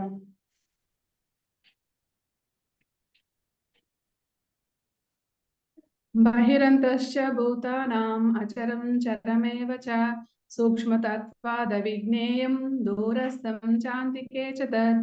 అనువాదం: పరమాత్ముడు స్థావర జంగములైన సర్వజీవుల అంతర్బాహ్యములలో నిలిచియుండును. సూక్ష్మత్వ కారణముగా అతడు భౌతికేంద్రియముల శక్తిచే చూచుటకు గాని తెలుసుకొనుటకు గాని అతీతుడు అయి ఉన్నాడు. అత్యంత దూరమునున్నందునను అతడు సర్వులకును సమీపమునే ఉండును. భాష్యం: వైదిక గ్రంథములను అనుసరించి పరమ పురుషుడైన నారాయణుడు ప్రతి జీవి యొక్క అంతరము మరియు బాహ్యములందు నిలిచి ఉండునని మనము తెలుసుకొనగలము. అతడు భౌతిక ఆధ్యాత్మిక జగత్తుల రెండింటి యందును ప్రత్యక్షమై ఉండును. అతడు అత్యంత దూరమునందునను మనకు సమీపమునందే ఉండును. ఇవి అన్నియును వైదిక గ్రంథముల వచనములు. కఠోపనిషత్తు నందు ఆసీనో దూరం బ్రజతి సయానో యాతి సర్వత అని చెప్పుచున్నది. దేవాది దేవుడు ఎల్లప్పుడూ దివ్యానందమున నిమగ్నుడై ఉండుటచే అతడు ఎట్లు తన సంపూర్ణ వైభవములను అనుభవించుచున్నాడని దానిని మనము ఈ భౌతిక ఇంద్రియములతో చూచుట గాని తెలుసుకొనుట గాని చేయజాలము. కనుకనే అతనిని అవగాహన చేసుకొనుటకు భౌతికములైన మన మనస్సు ఇంద్రియములు పనిచేయజాలవని వైదిక గ్రంథములందు చెప్పబడినది. కానీ భక్తియుత సేవయందు కృష్ణ చైతన్యమును అభ్యసించుటచే ఇంద్రియములను మనస్సును పవిత్రీకరించుకున్న వాడు అతనిని నిత్యము దర్శింపగలడు. దేవాది దేవుడైన శ్రీకృష్ణ భగవానుని పట్ల ప్రేమను పెంపొందించుకున్న భక్తుడు అతనిని నిత్యము దర్శింపగలడని బ్రహ్మ సంహిత నందు నిర్ధారింపబడినది. భగవద్గీత నందు భక్త్యా త్వనన్యాశక్త్య భక్తియుక్త సేవ ద్వారానే అతడు దర్శింపబడి అవగతమగునని చెప్పబడినది. జై. హరే కృష్ణ మాతాజీ. థ్యాంక్ యూ మాది. చూసారు, ఇప్పుడు మనం చెప్పుకొని మనం అయితే చర్చించాము అదే ఇప్పుడు చెప్తున్నారు ఇక్కడ. దేవాది దేవుడు అయినటువంటి అంటే అతన్ని అవగాహన చేసుకోవడానికి భగవంతుడికి భౌతికమైనటువంటి మనసు ఇంద్రియాలు పనిచేయవు. కానీ భక్తియుక్త మార్గం ఏంటి మరి? ఆయన ఎలా తెలుసుకుంటాం మనం? కానీ భక్తియుక్త సేవ యందు కృష్ణ చైతన్యంలో మనము ఇంద్రియాలని మనస్సుని పవిత్రించుకోవాలి. ఎందుకంటే అవి కలుషితం అయిపోయి ఉన్నాయి కదా ఇప్పుడు. మనం భక్తియుక్త నవవిధ భక్తి ద్వారా మనము మనందరినీ ప్యూరిఫై చేసుకుని, శుద్ధం చేసుకుని, పవిత్రీకరించుకొని అంటే గనక అతని మనం నిత్యం దర్శించుకోవచ్చు. ఇంతకన్నా శుభవార్త ఏముంది చెప్పండి మనకి? భగవంతుడిని చక్కగా మనం వీక్షించడం కంటే మనకు అదృష్టం ఏం కావాలి? మనం నిజంగా చెప్పాలంటే కదా! ఎప్పుడైతే మనం భగవంతుడి పట్ల ప్రేమ పెంచుకుంటామో, ప్రేమని చాలా ఇంపార్టెంట్. కృష్ణ భగవంతుడికి ఎస్పెషల్‌గా ప్రేమ కావాలి చాలా ఆయనకి. అతను ఎటువంటి మనం కృష్ణ ప్రేమను ఎప్పుడైతే పొందామో నిత్యం ఆయన దర్శించుకోగలుగుతామని బ్రహ్మ సంహితలో కూడా చెప్పారు అని చెప్తున్నారనమాట. భగవద్గీతలో కూడా ఏంటంటే భక్తియుక్త సేవ ద్వారా మాత్రమే మనం భగవంతుడి యొక్క లీలల్ని మనం చూడగలుగుతాము. ఆయన దర్శనం కూడా అవగతం అవుతుంది మనకని చెప్తున్నారు. సో, ఇది నేను చెప్పడం కాదు నిజంగా. ఎందుకంటే భక్తియుక్త భగవంతుడు అండ్ శ్రీల ప్రభుపాదుల వారి భాష్యాలు కూడా చెప్తున్నాయి ఇవన్నీ కూడా. పరమాత్ముడు స్థావర జంగమాలంటే ఏంటంటే కదిలేవి, కదలని వాటిలో కూడా ఉన్నాడాయన. అంటే ఇప్పుడు మనం ఇప్పటివరకు మనకి అండర్‌స్టాండింగ్ ఏంటి? అవగాహన ప్రతి జీవిలోనూ ఉన్నారని చెప్పేసి. ఇప్పుడు చైతన్యం లేని అంటే చాలా తక్కువ చైతన్యం ఉన్న ఇప్పుడు కొండలున్నాయి. ఇంకా రాళ్ళుంటాయి మామూలుగా వీటన్నిటిలో కూడా భగవంతుడున్నాడు. మూవ్ అవ్వలేనివి, కదలలేని వాటిలో కూడా భగవంతుడున్నాడనమాట. అంతర్బాహ్యములలో అంటే మనలో ఉన్నాడు, మన బయట కూడా ఉన్నాడు. ఇందాక ఎగ్జాంపుల్ చెప్పాం కదా మనం. ఎందుకంటే కృష్ణ భగవానుడు వాళ్ళ నోరు తెరవమని మట్టి తిన్నప్పుడు యశోద అడిగినప్పుడు లోపల అన్నీ కనిపించేది. ఆయనతో సహా కనిపించాడు. మళ్ళీ ఆ లోపల ఆయన కూడా ఉన్నాడు. తల్లి కనిపించింది యశోదకి, తను కనిపించింది. బయట కూడా ఉంది తను. చిన్న బృందావనంలో, గ్రామంలో కూడా ఉందనమాట. సో, ఇలాగా భగవంతుడు ప్రతి చోట ఉన్నాడు గానీ సూక్ష్మత్వ కారణం అంటే ఏంటంటే చిన్నగా ఉన్నారు. అంటే సూక్ష్మంగా ఉన్నారు కాబట్టి మనకి కనిపించరనమాట వాళ్ళు. స్థూలంగా లేరు కదా! అది మనకి పర్సీవ్ చేయాలంటే మనకి కూడా ఆ శక్తి ఉండాలి.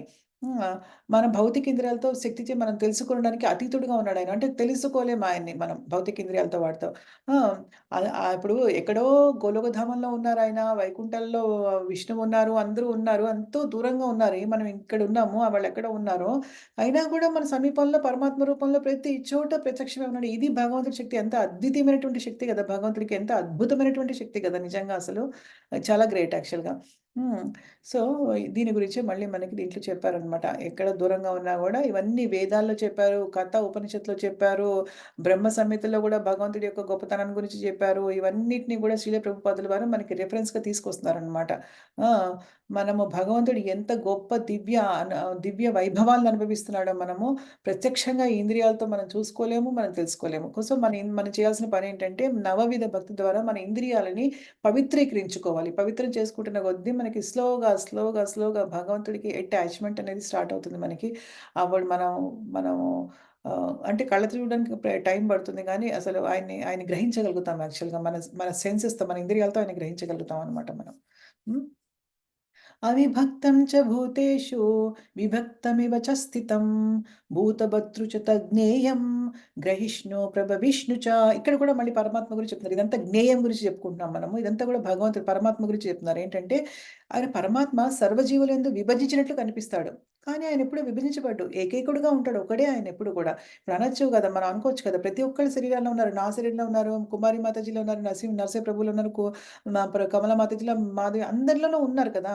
కానీ అంటే ఏంటి, భగవంతుడు ఇంతలా ఉంటాడు ఒక ఆకారము. దాని నుంచి ఒక ముక్కేమో ఒక చిన్న పీస్ నా దగ్గర ఉంది, ఒక చిన్న పీస్ మీ దగ్గర ఉంది. అంటే దాన్ని విభజించామా అలాగా? అంటే నో అలా కాదు. భగవంతుడు సంపూర్ణవంతుడు ఎప్పుడు కూడా. ఆయన ఆయన ఆయన ఒక సంపూర్ణవంతుడు అంటే మీరు ఆలోచించుకోండి. ఇప్పుడు ఎలా అంటే ఒక శరీరం ఉంటుంది. దాంట్లో ఒక భాగాన్ని తీసి మనం పక్కన పెట్టినా మళ్ళీ భగవంతుడు మళ్ళీ సంపూర్ణంగా ఉంటాడు దాంట్లో. ఆ భాగం కట్ అయిపోయి కనిపించదనమాట అలా. అలా ఉండదు. ఆయన నుంచి ఎన్ని అవతారాలు వస్తున్నాయి గదా! ఎన్ని అవతారాలు వచ్చినా మళ్ళీ ఆయన సంపూర్ణంగా ఉంటాడు. అది ఆయన గొప్పతనం అన్నమాట. హ్మ్. ఇప్పుడు మన చెయ్యి ఏదన్నా పోయిందనుకోండి, ఒక చెయ్యి పోయిందనుకోండి, అంటే మనకేం మళ్ళీ సంపూర్ణంగా ఆ చెయ్యి ఉండదు మనకి. ఒక చెయ్యి పోతే మన అంగవికలుల కిందే లెక్క. వికలాంగుల కింద లెక్క కదా! కానీ భగవంతుడు అలా కాదనమాట. ఎన్ని చోట్ల ఎన్ని విస్తరణ చేసినా, ఎంతమంది అవతారాలను ఎత్తినా, ఎన్ని అవతారాలను స్వయం భగవాన్ శ్రీకృష్ణుడి నుంచి వచ్చినా గూడా ఆయన మాత్రం ఎప్పుడు కూడా ఒక్కడే ఉంటాడనమాట. సంపూర్ణ తత్వం ఆయనదనమాట. సంపూర్ణంగా ఉంటాడు. ఆయనలో తరిగేదేమీ లేదనమాట. హ్మ్. సర్వజీవుల్ని పోషించాడాయన. కానీ సర్వుల్ని కబళించేది కూడా ఆయనే. కాలం రూపంలో ఆయన చావు రూపంలో వస్తాడు. అందరిని ప్రళయం రూపంలో వస్తాడు. మొత్తం అంతా ఇది చేస్తాడనమాట. ఆ! వృద్ధి నొందించింది అతనే. అంటే మన కర్మల్ని బట్టి మనకి వృద్ధిని పెంచింది ఆయనే. తర్వాత మనని కబళించింది కూడా ఆయనే అనమాట. అని ఈ విధమైన అవగాహన భగవంతుడి గురించి తెలుసుకోవాలి. కమలా మాతాజీ మీరు చదువుతారా? ఓకే మాతాజీ. యాహ్! చెప్పండి. అవిభక్తం చ భూతేషు విభక్తమివ చ స్థితం భూతభర్తృ చ తజ్ఞేయం గ్రసిష్ఠు ప్రభవిష్ణు చ. అనువాదం: పరమాత్ముడు సర్వజీవుల యందు విభజింపబడినట్లు కనిపించినను అతడెన్నడను విభజింపబడక ఏకైకుడిగా నిలిచియుండును. అతడు సర్వజీవులను పోషించువాడైనను సర్వులను కబళించుచున్నది మరియు వృద్ధి నొందించున్నది అతడే అని అవగాహన చేసుకునవలను. భాష్యము: భగవానుడు ప్రతి వ్యక్తి హృదయం నందును పరమాత్మగా నెలకొని ఉన్నాడు. దీని భావం అతడు బడినాడనియా అట్లన్నడను కాబోదు. వాస్తవమునకు అతడు ఒక్కడే. ఈ విషయమున సూర్యుని ఉదాహరణను చెప్పవచ్చును. మధ్యాహ్న కాలమున సూర్యుడు తానుండవలసిన స్థానమున నిలిచియుండును. ఎవరైనాను ఏ దిక్కునందైనను 5,000 మైళ్ళు ప్రయాణించి వెళ్ళి సూర్యుడు ఎక్కడున్నాడు అని ప్రశ్నించినచో ఎల్లరూ సరిగ్గా తమ శిరస్సుపై ప్రకాశించున్నాడని సమాధానము చెప్పుదురు. శ్రీకృష్ణ భగవానుడు అవిభక్తుడైనను విభక్తుడైనట్లుగా కనిపించునని చెప్పుటకు వైదిక గ్రంథములందు ఈ ఉదాహరణ ఇవ్వబడినది. సూర్యుడు ఒక్కడే అయినను పలు ప్రదేశములలో జనులకు ఏకకాలమున కనబడినట్లుగా విష్ణువు ఒక్కడే అయినను తన సర్వశక్తిమత్వంచే సర్వత్రా ప్రత్యక్షమైండునని కూడా వైదిక గ్రంథములందు చెప్పబడినది. పరమ పురుషుడే జీవులందరికీ పోషకుడైనను ప్రళయకాలమున సర్వమును కబళించును. కురుక్షేత్రమున సమావేశమైనట్టి యోధులందరినీ కబళించుటకే తాను వచ్చినట్లు భగవానుడు ఏకాదశ అధ్యాయమునందు చెప్పునప్పుడు ఈ విషయం నిర్ధారించబడినది. కాలస్వరూపమునతుడు సర్వమును కబళించునని కూడా ఆ అధ్యాయమునందు పేర్కొనేండును. అతడే సర్వులను నశింపజేయువాడు. సృష్టి ఆరంభమున జీవులందరినీ వారి మూలస్థితి నుండి వృద్ధి చేసి చివరకు ప్రళయకాలమున వారందరినీ అతడు కబళించి వేయును. అతడే సర్వజీవులకు మూలాధారుడనియు మరియు పరమాశ్రయుడనియు వేదమంత్రములు నిర్ధారించుచున్నవి. సృష్టి అనంతరము సర్వమును సర్వశక్తిమంతుడైన అతని శక్తిపైననే ఆధారపడి ప్రళయానంతరము తిరిగి అతన్నే చేరి అతని యందే విశ్రమించును. దీన్ని తైత్తిరీయోపనిషత్తు ఇట్లు స్థిరపరచున్నది. యతో వామ ఇమాని భూతాని జాయంతే ఏన జాతాని జీవంతి యత్ప్రయంత్వభి సంవిశంతి తద్బ్రహ్మ తద్విజిజ్ఞాసస్య సస్వ. జై. Thank Hare you. Krishna Mata. Hare Krishna. Wonderful. So, దీంట్లో మనకి ఏమి కష్టమైంది లేదు. ఈజీగా మనం అర్థం చేసుకున్నాము. ఆల్రెడీ మనం అదే చర్చించాం కూడా. ఇప్పుడేంటంటే కానీ ఒక ఎగ్జాంపుల్ సూర్యుడు ఎగ్జాంపుల్ ఇచ్చారు. అది మనం ఆల్రెడీ అది కూడా చర్చించాం మనము. ఎలా అయితే సూర్యుడు ప్రతి చోట ఉంటాడో అలాగే కూడా పరమాత్మ ఉంటాడు. సూర్యుడు ఏంటంటే ఏదో విభజించబడుతున్నాడా సూర్యుడు? లేదు కదా! ఇక్కడున్నాడు, అక్కడున్నాడు. ఇండియాలో చూసుకుంటే ఒక్కొక్కళ్ళు మీరు ఒక్కొక్క చోట ఉన్నారు. కానీ ప్రతి చోట సూర్యుడున్నాడు. అలానే సూర్యుడిని ముక్కలు ముక్కలుగా విభజించి ఓకే. ఒంగోలులో ఒక చిన్న సూర్యుడు ఇక్కడ. తర్వాత ఇంకా హైదరాబాద్‌లో ఒక చిన్న సూర్యుడు ఇక్కడ పెడదాం ఇలాగా. ముక్కలు ముక్కలు విభజించి అలా లేదు కదా! అదే ఎగ్జాంపుల్ అంతే మనకి. పరమాత్మ కూడా అంతే అన్నమాట. నిండు పూర్ణంగా ఉంటాడాయన. ఎక్కడ ఉన్నా గూడా ఆయనే విస్తరిస్తాడు గానీ ఆయన్ని విభజించబడరనమాట. ఈ విభజన గురించి చెప్తారు. ఇప్పుడేంటంటే ఇప్పుడు ఒక పెద్ద గిన్నెలో ఒక ప్రసాదం ఉంటుంది. సపోజ్ హల్వా ప్రసాదం ఉంది. మనం పంచుతున్నాం అందరికి. కొంచెం తీస్తాం మనం. ఒక్కొక్క గరిటె తీసి అందరికి పెడుతూ ఉంటాం గదా! అయిపోతుంది. చివరికి గిన్నె అయిపోతుంది గదా! అంటే ఇప్పుడు దాంట్లోంచి ఇప్పుడు సగం ప్రసాదం అయిన తర్వాత చూస్తే దాంట్లో సగం ప్రసాదం అయిపోతుంది. కానీ ఇక్కడ ఇలా అలా ఎంత అలా విభజన అంటూ జరగదనమాట. భగవంతుడి విషయంలో అలాంటి విభజనలేమీ లేవు. ఇక్కడ విభజించి మనం ప్రసాదం డిస్ట్రిబ్యూట్ చేస్తున్నాం అందరికి. అయిపోతోంది ప్రసాదం అక్కడ. భగవంతుడి విషయంలో అలా కాదు. సంపూర్ణంగా ఉంటాడు. ఎక్కడికెళ్ళినా ఆయన నిండుతనంతో ఉంటాడు. ఆయన్ని విభజించలేమనమాట. అదే భగవంతుడింకా. అయితే మనము ఇంకొక 2 శ్లోకాలు చదివేసి ఆపుదామా అని చూస్తున్నా. ఎందుకంటే 13, 20 నుంచి మనకి వేరే సెక్షన్ స్టార్ట్ అవుతుంది ఇక్కడ. సో, ఈ 2 శ్లోకాలు మనం ఎక్కువ ఇదంతా ఒక సెక్షన్. ఏంటంటే 14-18 వరకు మన పరమాత్మ గురించి మాట్లాడుతున్నారు కాబట్టి ఈ 2 సెక్షన్లున్నాయి. కాపోతే చూద్దాం ఇదొక్కటైనా చదివి చూద్దాం ఇదొక్కటి.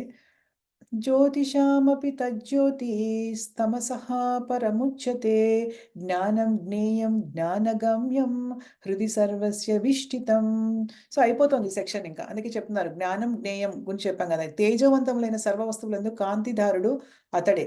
అంటే కాంతికాధారుడు. కాంతికి ఆధారుడు ఆయనే. ప్రకాశించే అన్ని వస్తువులకి కాంతికి ఆధారుడు ఆయనే. భౌతిక తత్వంలో అంధకారమునకు అతీతుడైన అతడు అవ్యక్తుడై ఉంటాడు. సో, ఆయన వీటన్నిటికి కూడా ఆహ్, అతీతంగా ఉన్నాడనమాట. అంధకారానికి, భౌతిక తత్వానికి, ఈ భౌతిక ప్రపంచానికి. జ్ఞానము మరియు జ్ఞాన విషయము అంటే జ్ఞానము ఆయనే, జ్ఞాన విషయము ఆయనే. అంటే ఏంటి జ్ఞాన వస్తువు ఆయనే. జ్ఞాన గమ్యం అంటే జ్ఞానం ద్వారా మనం చేరుకోవాల్సిన గమ్యం గూడా ఆయనే. అన్నీ ఆయనే. అతడే ఎల్లరి హృదయములందు ప్రతిష్ఠితుడై ఉన్నాడు. ఆయనే అందరి హృదయాల్లో ఉన్నాడని చెప్తున్నారు. సో, కుమారి మాతాజీ హరే కృష్ణ మాతాజీ. చదవండి. ఎందుకంటే ఇంకో 2 శ్లోకాలు మనం ఇది పూర్తి చేసేస్తే ఈ సెక్షన్ అవుతుంది. అందుకని చూస్తున్నాను. చదవండి. జ్యోతిషామపి తజ్ఞోతి స్తమసః పరముచ్యతే జ్ఞానం జ్ఞేయం జ్ఞానగమ్యం హృది సర్వస్య విష్ఠితం. అనువాదము. తేజవంతములైన సర్వవస్తువులయందు కాంతిదారుడు అతడే. భౌతికత్వమును అంధకారమునకు అతీతుడైన అతడు అవ్యక్తుడై ఉండును. జ్ఞానము మరియు జ్ఞాన విషయము జ్ఞానగమ్యము కూడా అతడే. అతడే ఎల్లరి హృదయములందు ప్రతిష్ఠుడై ఉన్నాడు. భాష్యము. సూర్యచంద్రుడు నక్షత్రముల వంటి కాంతివంతములైన వాటికి కాంతికి పరమాత్ముడే. దేవాది దేవుడైన శ్రీకృష్ణుడే కారణము. ఆధ్యాత్మిక జగత్తునందు దేవాది దేవుని దివ్య తేజస్సు విస్తరించి ఉండుటచే అక్కడ సూర్యుడు లేదా చంద్రుని అవసరం లేదని వైదిక గ్రంథములందు తెలుపబడినది. కానీ భౌతిక జగత్తున భగవానుని తేజస్వి అయిన బ్రహ్మజ్యోతి భౌతిక రూపమును మహాతత్వముచే భౌతికాంశములు కప్పబడి ఉండుటచే ఈ భౌతిక జగత్తునందు కాంతి కొరకే సూర్యుడు, చంద్రుడు, విద్యుత్తు వంటి వాని సహాయం కావలెను. కానీ ఆధ్యాత్మిక జగత్తున ఇట్టి వస్తువులతో ఏమాత్రము అవసరము లేదు. భగవానుని ప్రకాశమైన కాంతి చేతనే సర్వమును ప్రకాశింపచేయబడుచున్నదనియు వేదములందు స్పష్టముగా తెలుపబడినది. కనుకనే అతడు భౌతిక జగత్తునందు స్థితిని కలిగి ఉండడని స్పష్టమగుచున్నది. భగవానుడు అత్యంత దూరంలో గల ఆధ్యాత్మిక జగత్తునందలి దివ్యధామమునందు స్థితుడై ఉండును. ఈ విషయమును వేదములు కూడా సమర్థించుచున్నవి. ఆదిత్య పర్వం తమసః పరస్తాత్ సూర్యుని వలె నిత్య కాంతివంతుడైన భగవానుడు ఈ జగత్తునందలి అంధకారమునకు అతీతముగా ఉండును. యాహ్! ఒక ఓకే. చదివేయండి మాతాజీ. సరే. దేవాది దేవునికి సంబంధించిన జ్ఞానము దివ్యమైనది. బ్రహ్మమును గూర్చిన విషయము ఆధ్యాత్మిక జ్ఞానసారమని వైదిక గ్రంథములు నిర్ధారించుచున్నవి. ఆధ్యాత్మిక జగత్తును చేరగోరువానికి అట్టి జ్ఞానమును ప్రతి ఒక్కరి హృదయములందు ప్రతిష్ఠుడైన పరమపురుషుడే స్వయముగా అందించుచున్నాడు. తం మహాదేవ దే దేవమాత్మ బుద్ధి ప్రకాశం ముముక్షువైర్వై శరణమహం ప్రపద్యే. ఎవరైనను ముక్తిని వాంఛించినచో దేవాది దేవుని తప్పక శరణు వేడవలెను అని శ్వేతాశ్వరోపనిషత్తు చెప్పుచున్నది. ఇక చర్మజ్ఞాన గమ్యమునకు సంబంధించినంత వరకు తమేవ విదిత్యాతి మృత్యుమేతి. ఎవరైనను అతనిని ఎరుగుట చేతనే జన్మ మృత్యువులు పరిధిని అధిగమించగలుగుదురు అని శ్వేతోపనిషత్తు స్వీకరించెను. శ్వేతాశ్వతరో ఉపనిషత్తు. శ్వేతాశ్వతర ఉపనిషత్తు అని అర్థం. ఓకే. స్వీకరించాను. ఓకే. శ్వేతాశతరోపనిషత్తు. పరమాత్ముడు ప్రతి ఒక్కరి హృదయమునందును పరమ నియామకునిగా నెలకొని ఉన్నాడు. అతని హస్తములు మరియు పాదములు సర్వత్రా వ్యాపించి ఉన్నవి. కానీ ఈ విషయమును జీవాత్మకు వర్తింపజేయుట సమంజసము కాదు. కనుక జీవాత్మ పరమాత్మ ఇరువురును క్షేత్రజ్ఞులని మనము అంగీకరింపక తప్పదు. జీవుని హస్తములు మరియు పాదములు స్థానికముగా ఒకే ప్రదేశమునకు పరిమితములై ఉండును. కానీ శ్రీకృష్ణ భగవాని హస్తములు మరియు పాదములు సర్వతా వ్యాపించి ఉండును. శ్వేతాశతరోపనిషత్తు ఇట్లు నిర్ధారించుచున్నది. సర్వస్య ప్రభు మీసానాం సర్వస్య శరణం సుహృత్. ఆ దేవాది దేవుడే సమస్త జీవులకు ప్రభువు. కనుకనే సర్వజీవులకు అతడు చర్మాశ్రయము అయి ఉన్నాడు. కనుక పరమాత్మ జీవాత్మలు ఎల్లప్పుడూ భిన్నులే అనిడి సత్యమును నిర్ధారించుటకు వీలు లేదు. జై. Thank you Mataji. ఇది చర్చించి మనం ఆఫ్ చేద్దాం ఇంకా ఈసారికి. ఎందుకంటే ఇక్కడతో ఈ సెక్షన్ అయిపోయింది. నెక్స్ట్ సెక్షన్ అయిపోయిందని చెప్తాను నెక్స్ట్ శ్లోకంలో. సో ఇది ఏమీ లేదు మనకి. మనం ఆల్రెడీ ఇది అంతా అర్థం చేసుకున్నదే ఇది. సూర్యుడు అంటే ఇక్కడ ఆధ్యాత్మిక ప్రపంచం గురించి కొంచెం చెప్పారు. ఏంటంటే ప్రతిదానికి ఏదైతే ఇక్కడ మనకి చెప్పారు కదా అనువాదంలో, తేజవంతాలైన ఏవైతే ఉంటే అవన్నిటికి వాటి కాంతికి భగవంతుడే ఆధారభూతుడు అని చెప్పేసి. ఎలా అంటే ఇక్కడ సూర్యుడు ఉన్నాడు, మనకి చంద్రుడు ఉన్నాయి, నక్షత్రాలు ఉన్నాయి, వాటి కాంతి ఎక్కడి నుంచి వస్తుంది? భగవంతుడి దగ్గర నుంచి వస్తుంది. అంటే భగవంతుడి ధామంలో ఇవన్నీ ఉన్నాయా అంటే వాళ్ళు ఉంటారు. అంటే ఒక విగ్రహాలుగా ఉంటారు. వాళ్ళు కూడా ప్రిసైడింగ్ డీటీస్ అంటారు. తెలుగులో నాకు తెలీదు. సూర్యుడు, చంద్రుడు అందరూ ఉంటారు. కానీ ఏంటంటే వాటికి కాంతి అవి నిజం చెప్పాలంటే అక్కడ ఇవన్నీ అవసరం లేదు. వెలుతురు రావడానికి ఎలక్ట్రిసిటీ అవసరం లేదు. కరెంట్ అవన్నీ అవసరం లేదు అక్కడ ఆధ్యాత్మిక ప్రపంచంలో. ఎందుకంటే భగవంతుడి యొక్క కాంతి ఏదైతే ఉంటుందో దాంతోటి అన్ని లోకాలు కూడా దేదీప్యమానంగా వెలిగిపోతూ ఉంటాయి. అంటే ఆలోచించుకోండి. ఇక్కడ మనం దీపావళి పండగొచ్చినా, ఇంకేం పండగలొచ్చినా మన ఇల్లు అలంకరించుకోవాలన్నా ఏమన్నా మనం చక్కగా మనం లైట్లు పెట్టుకొని, కరెంటు స్విచ్‌లేసుకొని మనం పెట్టుకొని అలంకరించుకుంటాం గదా! అక్కడ ఆధ్యాత్మిక ప్రపంచంలో అసలు ఏది అవసరం లేదు. నిజంగా దేదీప్యమానంగా వెలిగిపోతూ ఉంటుందది భగవంతుడి యొక్క దివ్య కాంతి చేత. మనము అదేంటి ఆయన మనము దామోదరాష్టకంలో మనం చదువుకున్నాం గదా! ఏంటంటే అది ఫస్ట్ శ్లోకమా? సెకండ్ శ్లోకమా ఆయన? సెకండ్ శ్లోకము. సెకండ్ శ్లోకం ఏంటో గుర్తులేదు గానీ ఆయన అలా పరిగెడుతూ ఉంటే నమామీశ్వరం ఫస్ట్ శ్లోకం నమామీశ్వరం సచ్చిదానంద రూపం లసత్కుండలం గోకులే వ్రజమానం. అంటే కాంతివంతంగా తేజోవంతంగా చేస్తున్నాడు. ఆ బృందావని తన యొక్క తనక్కడ పరిగెడుతూ ఉంటే అక్కడ మంచిగా అలా లోలాకులు పెట్టుకొని పరిగెడుతూ ఉంటే అలా మొత్తం వెలిగిపోతుంది అని చెప్పేసి అన్నారు కదా! సో ఆయన వెలుగుని తీసుకొచ్చే వెలుగు ఆయన కాంతి ఆయన శరీరం నుంచి వచ్చే కాంతితోటి మొత్తం అది వెలిగిపోతూ ఉంటుందన్నమాట అక్కడ. అలాగా ఇక్కడ ఏంటంటే మనకి ఆ ఇక్కడ సూర్యుడు కూడా మనకి భౌతిక ప్రపంచంలో అయినా సూర్యుడు గాని, చంద్రుడు గాని సూర్యుడి నుంచి వస్తాయి. చంద్రుడికి, నక్షత్రాలకి కాంతి ఎక్కడి నుంచి వస్తుందయ్యా అంటే సూర్యుడి నుంచి వస్తుంది. అంటే రాత్రి అవుతుంది, సూర్యుడు అస్తమిస్తాడు. అలానే సూర్యుడు లేడని కాదు. సూర్యుడు ఉంటాడు కానీ మనకి కనిపించడు.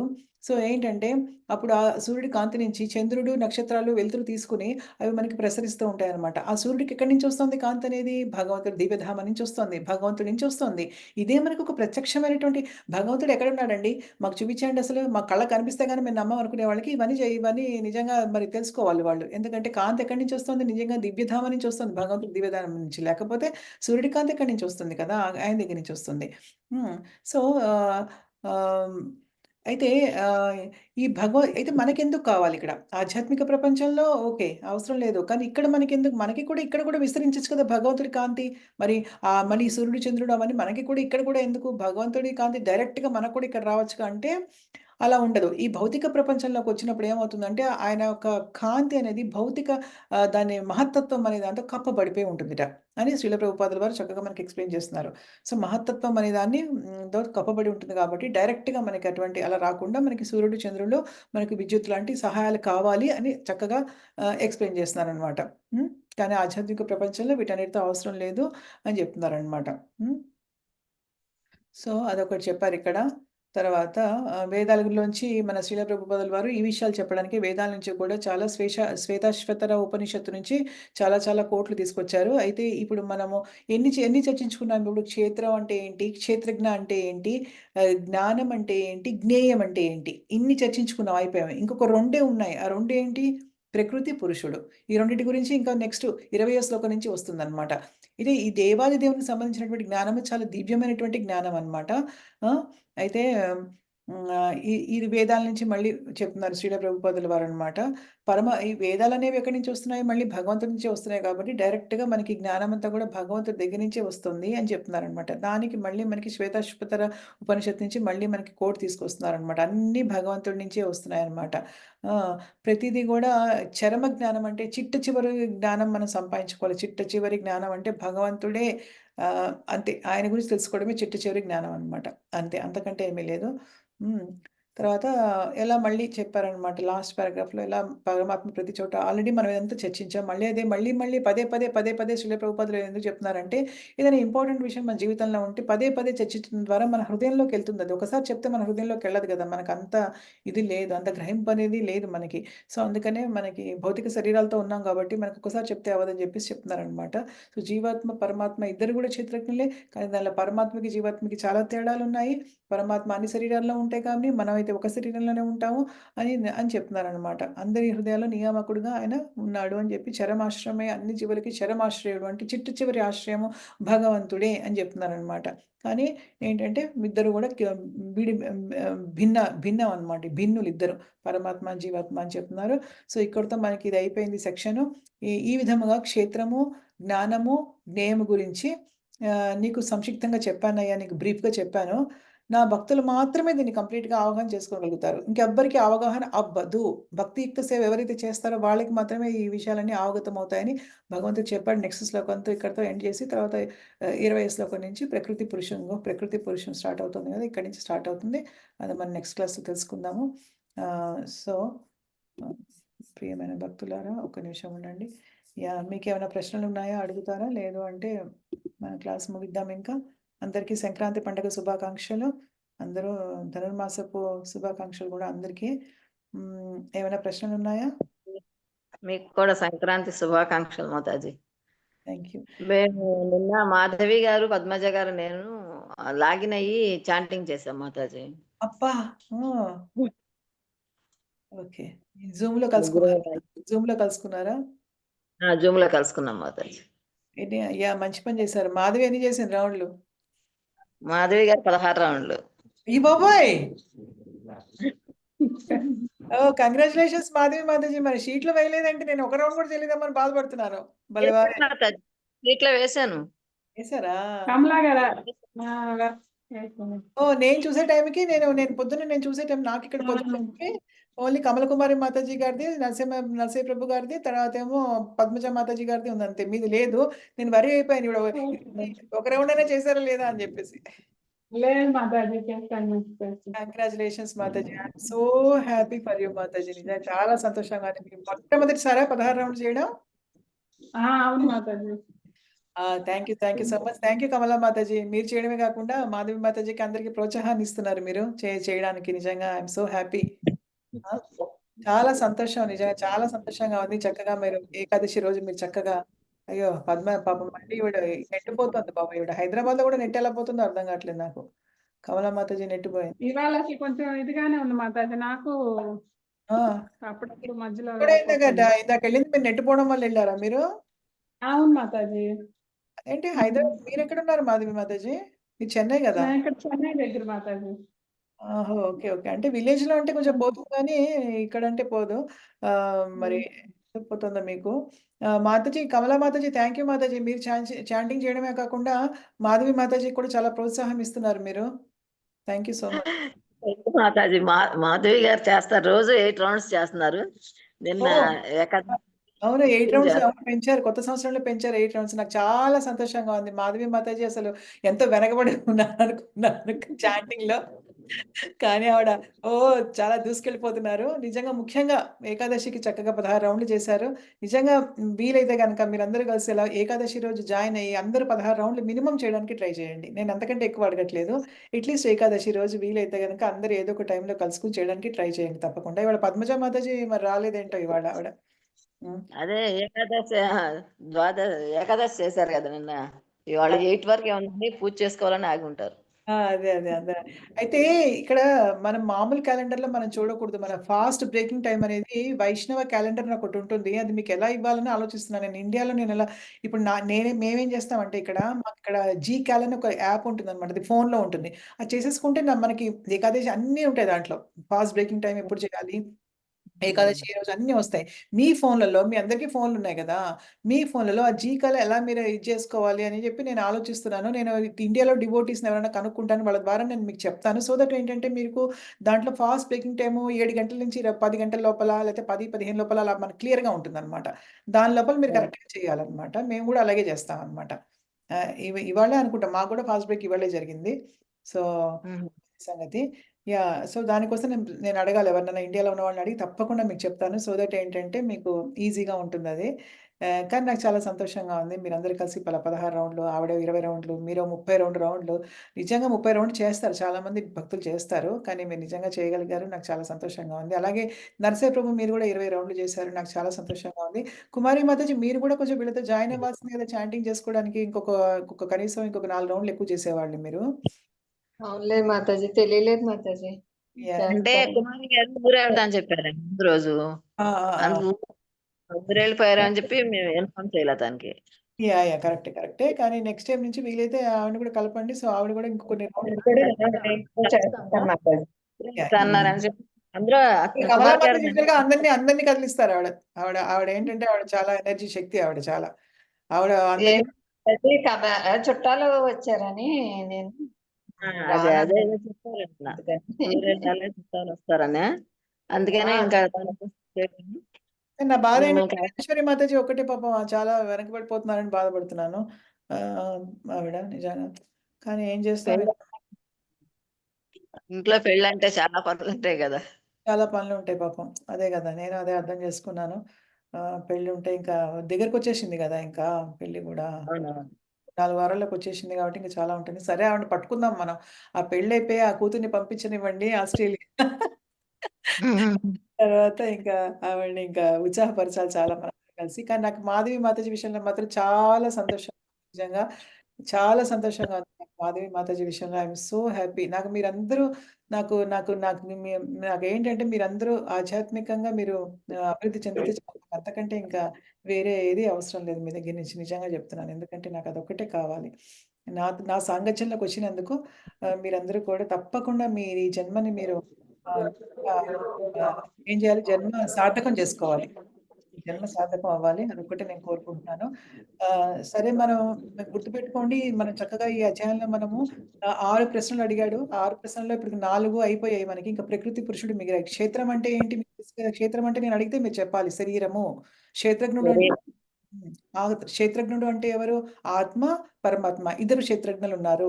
కానీ క్షేత్రజ్ఞుల్లో పరమాత్మ చాలా గొప్పవాడు. ఎందుకంటే అందరి శరీరాల్లో ఉంటాడు కాబట్టి. నెక్స్ట్ జ్ఞానం అంటే ఏంటంటే వీళ్ళ గురించి తెలుసుకోవడమే జ్ఞానము. ఇంక తెలుసుకోదగింది ఏమైనా ఉంది అది జ్ఞేయం. అదేంటంటే ఈ ఆత్మ, పరమాత్మ లక్షణాలు ఇవన్నీ గూడా. ఇప్పుడు మనం ప్రకృతి పురుషుడు అంటే ఏంటో చూద్దాం నెక్స్ట్ క్లాస్‌లో సరేనా? హరే ఓకే. హరే కృష్ణ మాతాజీ. కృష్ణ ప్రభు. ప్రభు చాలా ఒకసారి ఏకాదశి చేశారా ప్రభు? ఏకాదశి చేశారా? మా- చేశాను మాతాజీ. కంటిన్యూ చేస్తున్నా ప్రతి ఏకాదశి. Thank you. మీకు చెప్పినట్టే కిచిడి తింటున్నా. థాంక్ ఒక యూ. సందేహం మాతాజీ. చెప్పండి ప్రభుజీ. అదే పరమాత్మ సర్వాంత వ్యాపమైనప్పుడు ఒక ఇద్దరు వ్యక్తులను తీసుకుంటే, ఒక డాక్టర్ ఒక హంతకుడిని తీసుకుంటే, డాక్టరు ఒక వ్యక్తి రోగి ప్రాణాలు రక్షిస్తే హంతకుడు ఒక వ్యక్తి ప్రాణాలు తీస్తాడు కదా మాతాజీ. ఓకే. రోగి ఏమో ప్రాణాలు రక్షించుకుంటే ఒక వ్యక్తి ప్రాణాలు కోల్పోతాడు మాతాజీ. అంటే అవును. డాక్టర్ హంతకుడి మధ్య తేడా ఏంటిది మాతాజీ? అదొకటి. వండర్‌ఫుల్ ప్రభుజీ. ఎంత పెద్ద మంచి క్వెషన్ ఏసారు. చాలా మంచి ప్రశ్న ఏసారు ప్రభుజీ. మనుషులు అంటే జీవాత్మ ఇద్దరిలో జీవాత్మ ఉంది, పరమాత్మ ఉంది కదా! అయితే అవును మాత. ఏంటంటే డాక్టర్ ఉంటాడు. సో, డాక్టర్ లోపల జీవాత్మ ఉంది, పరమాత్మ ఉంది. సో, పరమాత్మ ఏం చేస్తాడంటే డాక్టర్ తన వృత్తి చేస్తాడు. ఆయన ప్రొఫెషన్ అది కదా! డాక్టర్ వృత్తి ఆయన చేస్తాడు. ఆయన ఆయన జాబ్ ఏంటి ఆయన జాబ్ ఏంటంటే పేషెంట్‌లని రక్షించడం. దానికి ఆయన చేసే ప్రతి పనికి కూడా పరమాత్మ ఏం చేస్తాడంటే, సరే నేను ఈ పేషెంట్‌ని నేను బాగు చేస్తాను. కాబట్టి నేను సర్జరీ చేసి ఈ పేషెంట్‌ని బాగు చేస్తానన్నప్పుడు ఆయన 2 పనులు చేస్తాడు. మనం ఇంతకుముందు చాలా సార్లు చర్చించాము. పరమాత్మ 2 పనులు చేస్తాడు. ఒకటేంటంటే మనం చేసే ప్రతి పనికి సాక్షిభూతుడుగా ఉంటాడు. నోట్ చేసుకుంటాడు. నోట్ చేసుకొని పైన కృష్ణ భగవానుడికి ఇస్తాడనమాట. ఇంకొకటేంటంటే మనం ఏదన్నా అనుకుంటే ఈ పని చేద్దామని దానికి శాంక్షన్ చేస్తాడు. Rubber stamp ఏస్తాడు. ఓకే చెయ్యి అని చెప్పేసి అంతే. ఆయన చేసే పని అదే. అది మనం మంచి చేసినా స్టాంప్ ఏస్తాడు. చెడ్డ చేసినా స్టాంప్ ఏస్తాడు. ఆయన పని అదే. సో, ఇప్పుడు డాక్టర్లలో కూడా మీరు గమనిస్తే ఒక డాక్టరు చాలా నిజాయితీపరుడు ఉంటాడు.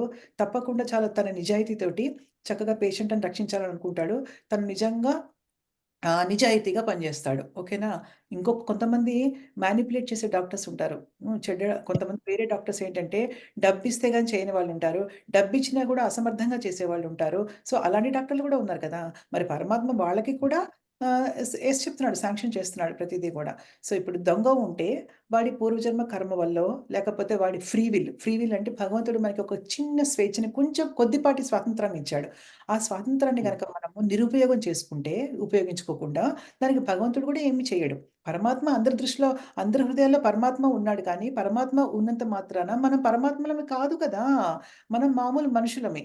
మన జీవాత్మకి ఒక కాపలాదారుడు మాత్రమే పరమాత్మ. అర్థమైందా? సో, ఓకే మాత. పరమాత్మ చెయ్యట్లే అక్కడ.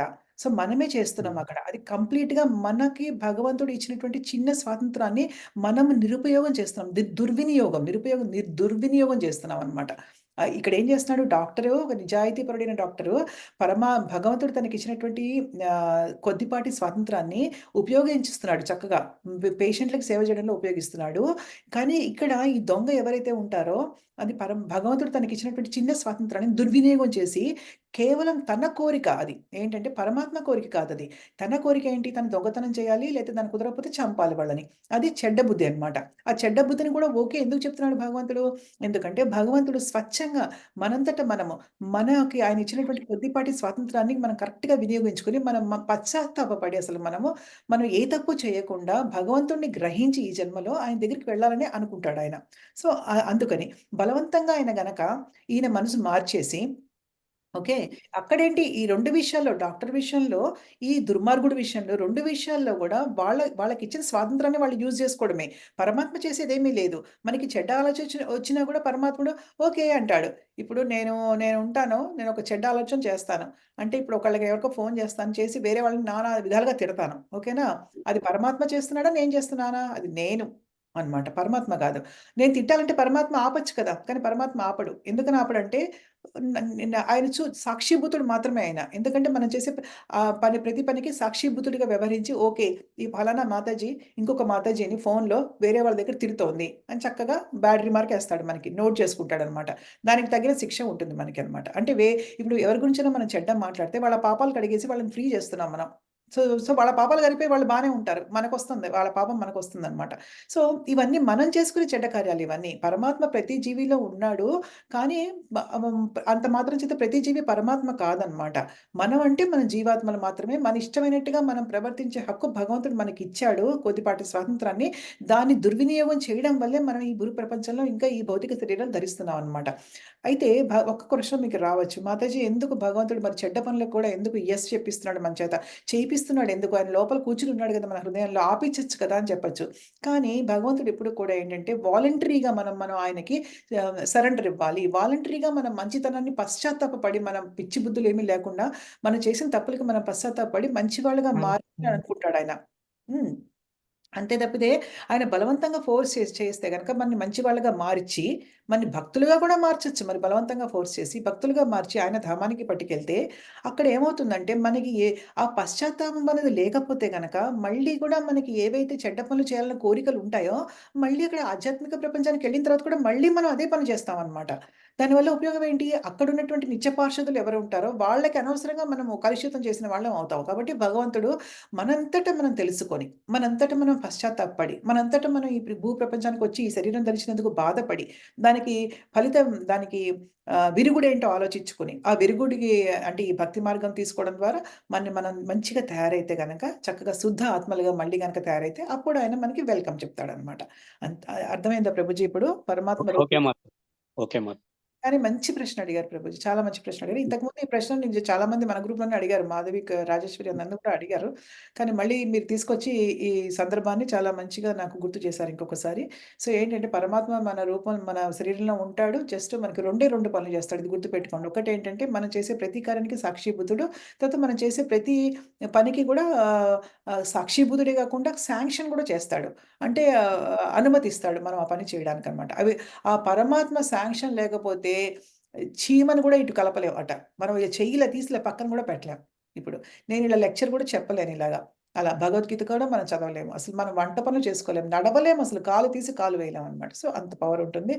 చాలా థాంక్స్ ప్రభుజీ. మంచి ప్రశ్న అడిగారు. హరే ఓకే. హరే కృష్ణ. ఇంకెవరికైనా ఏమైనా ప్రశ్నలున్నాయా? లేకపోతే మనం కాల్ ఎండ్ చేద్దామా ఇక్కడితోటి? ఓకే. మరి నేను రికార్డింగ్ ఆఫ్ చేస్తాను ఇంకా. సరేనా? హరే కృష్ణ.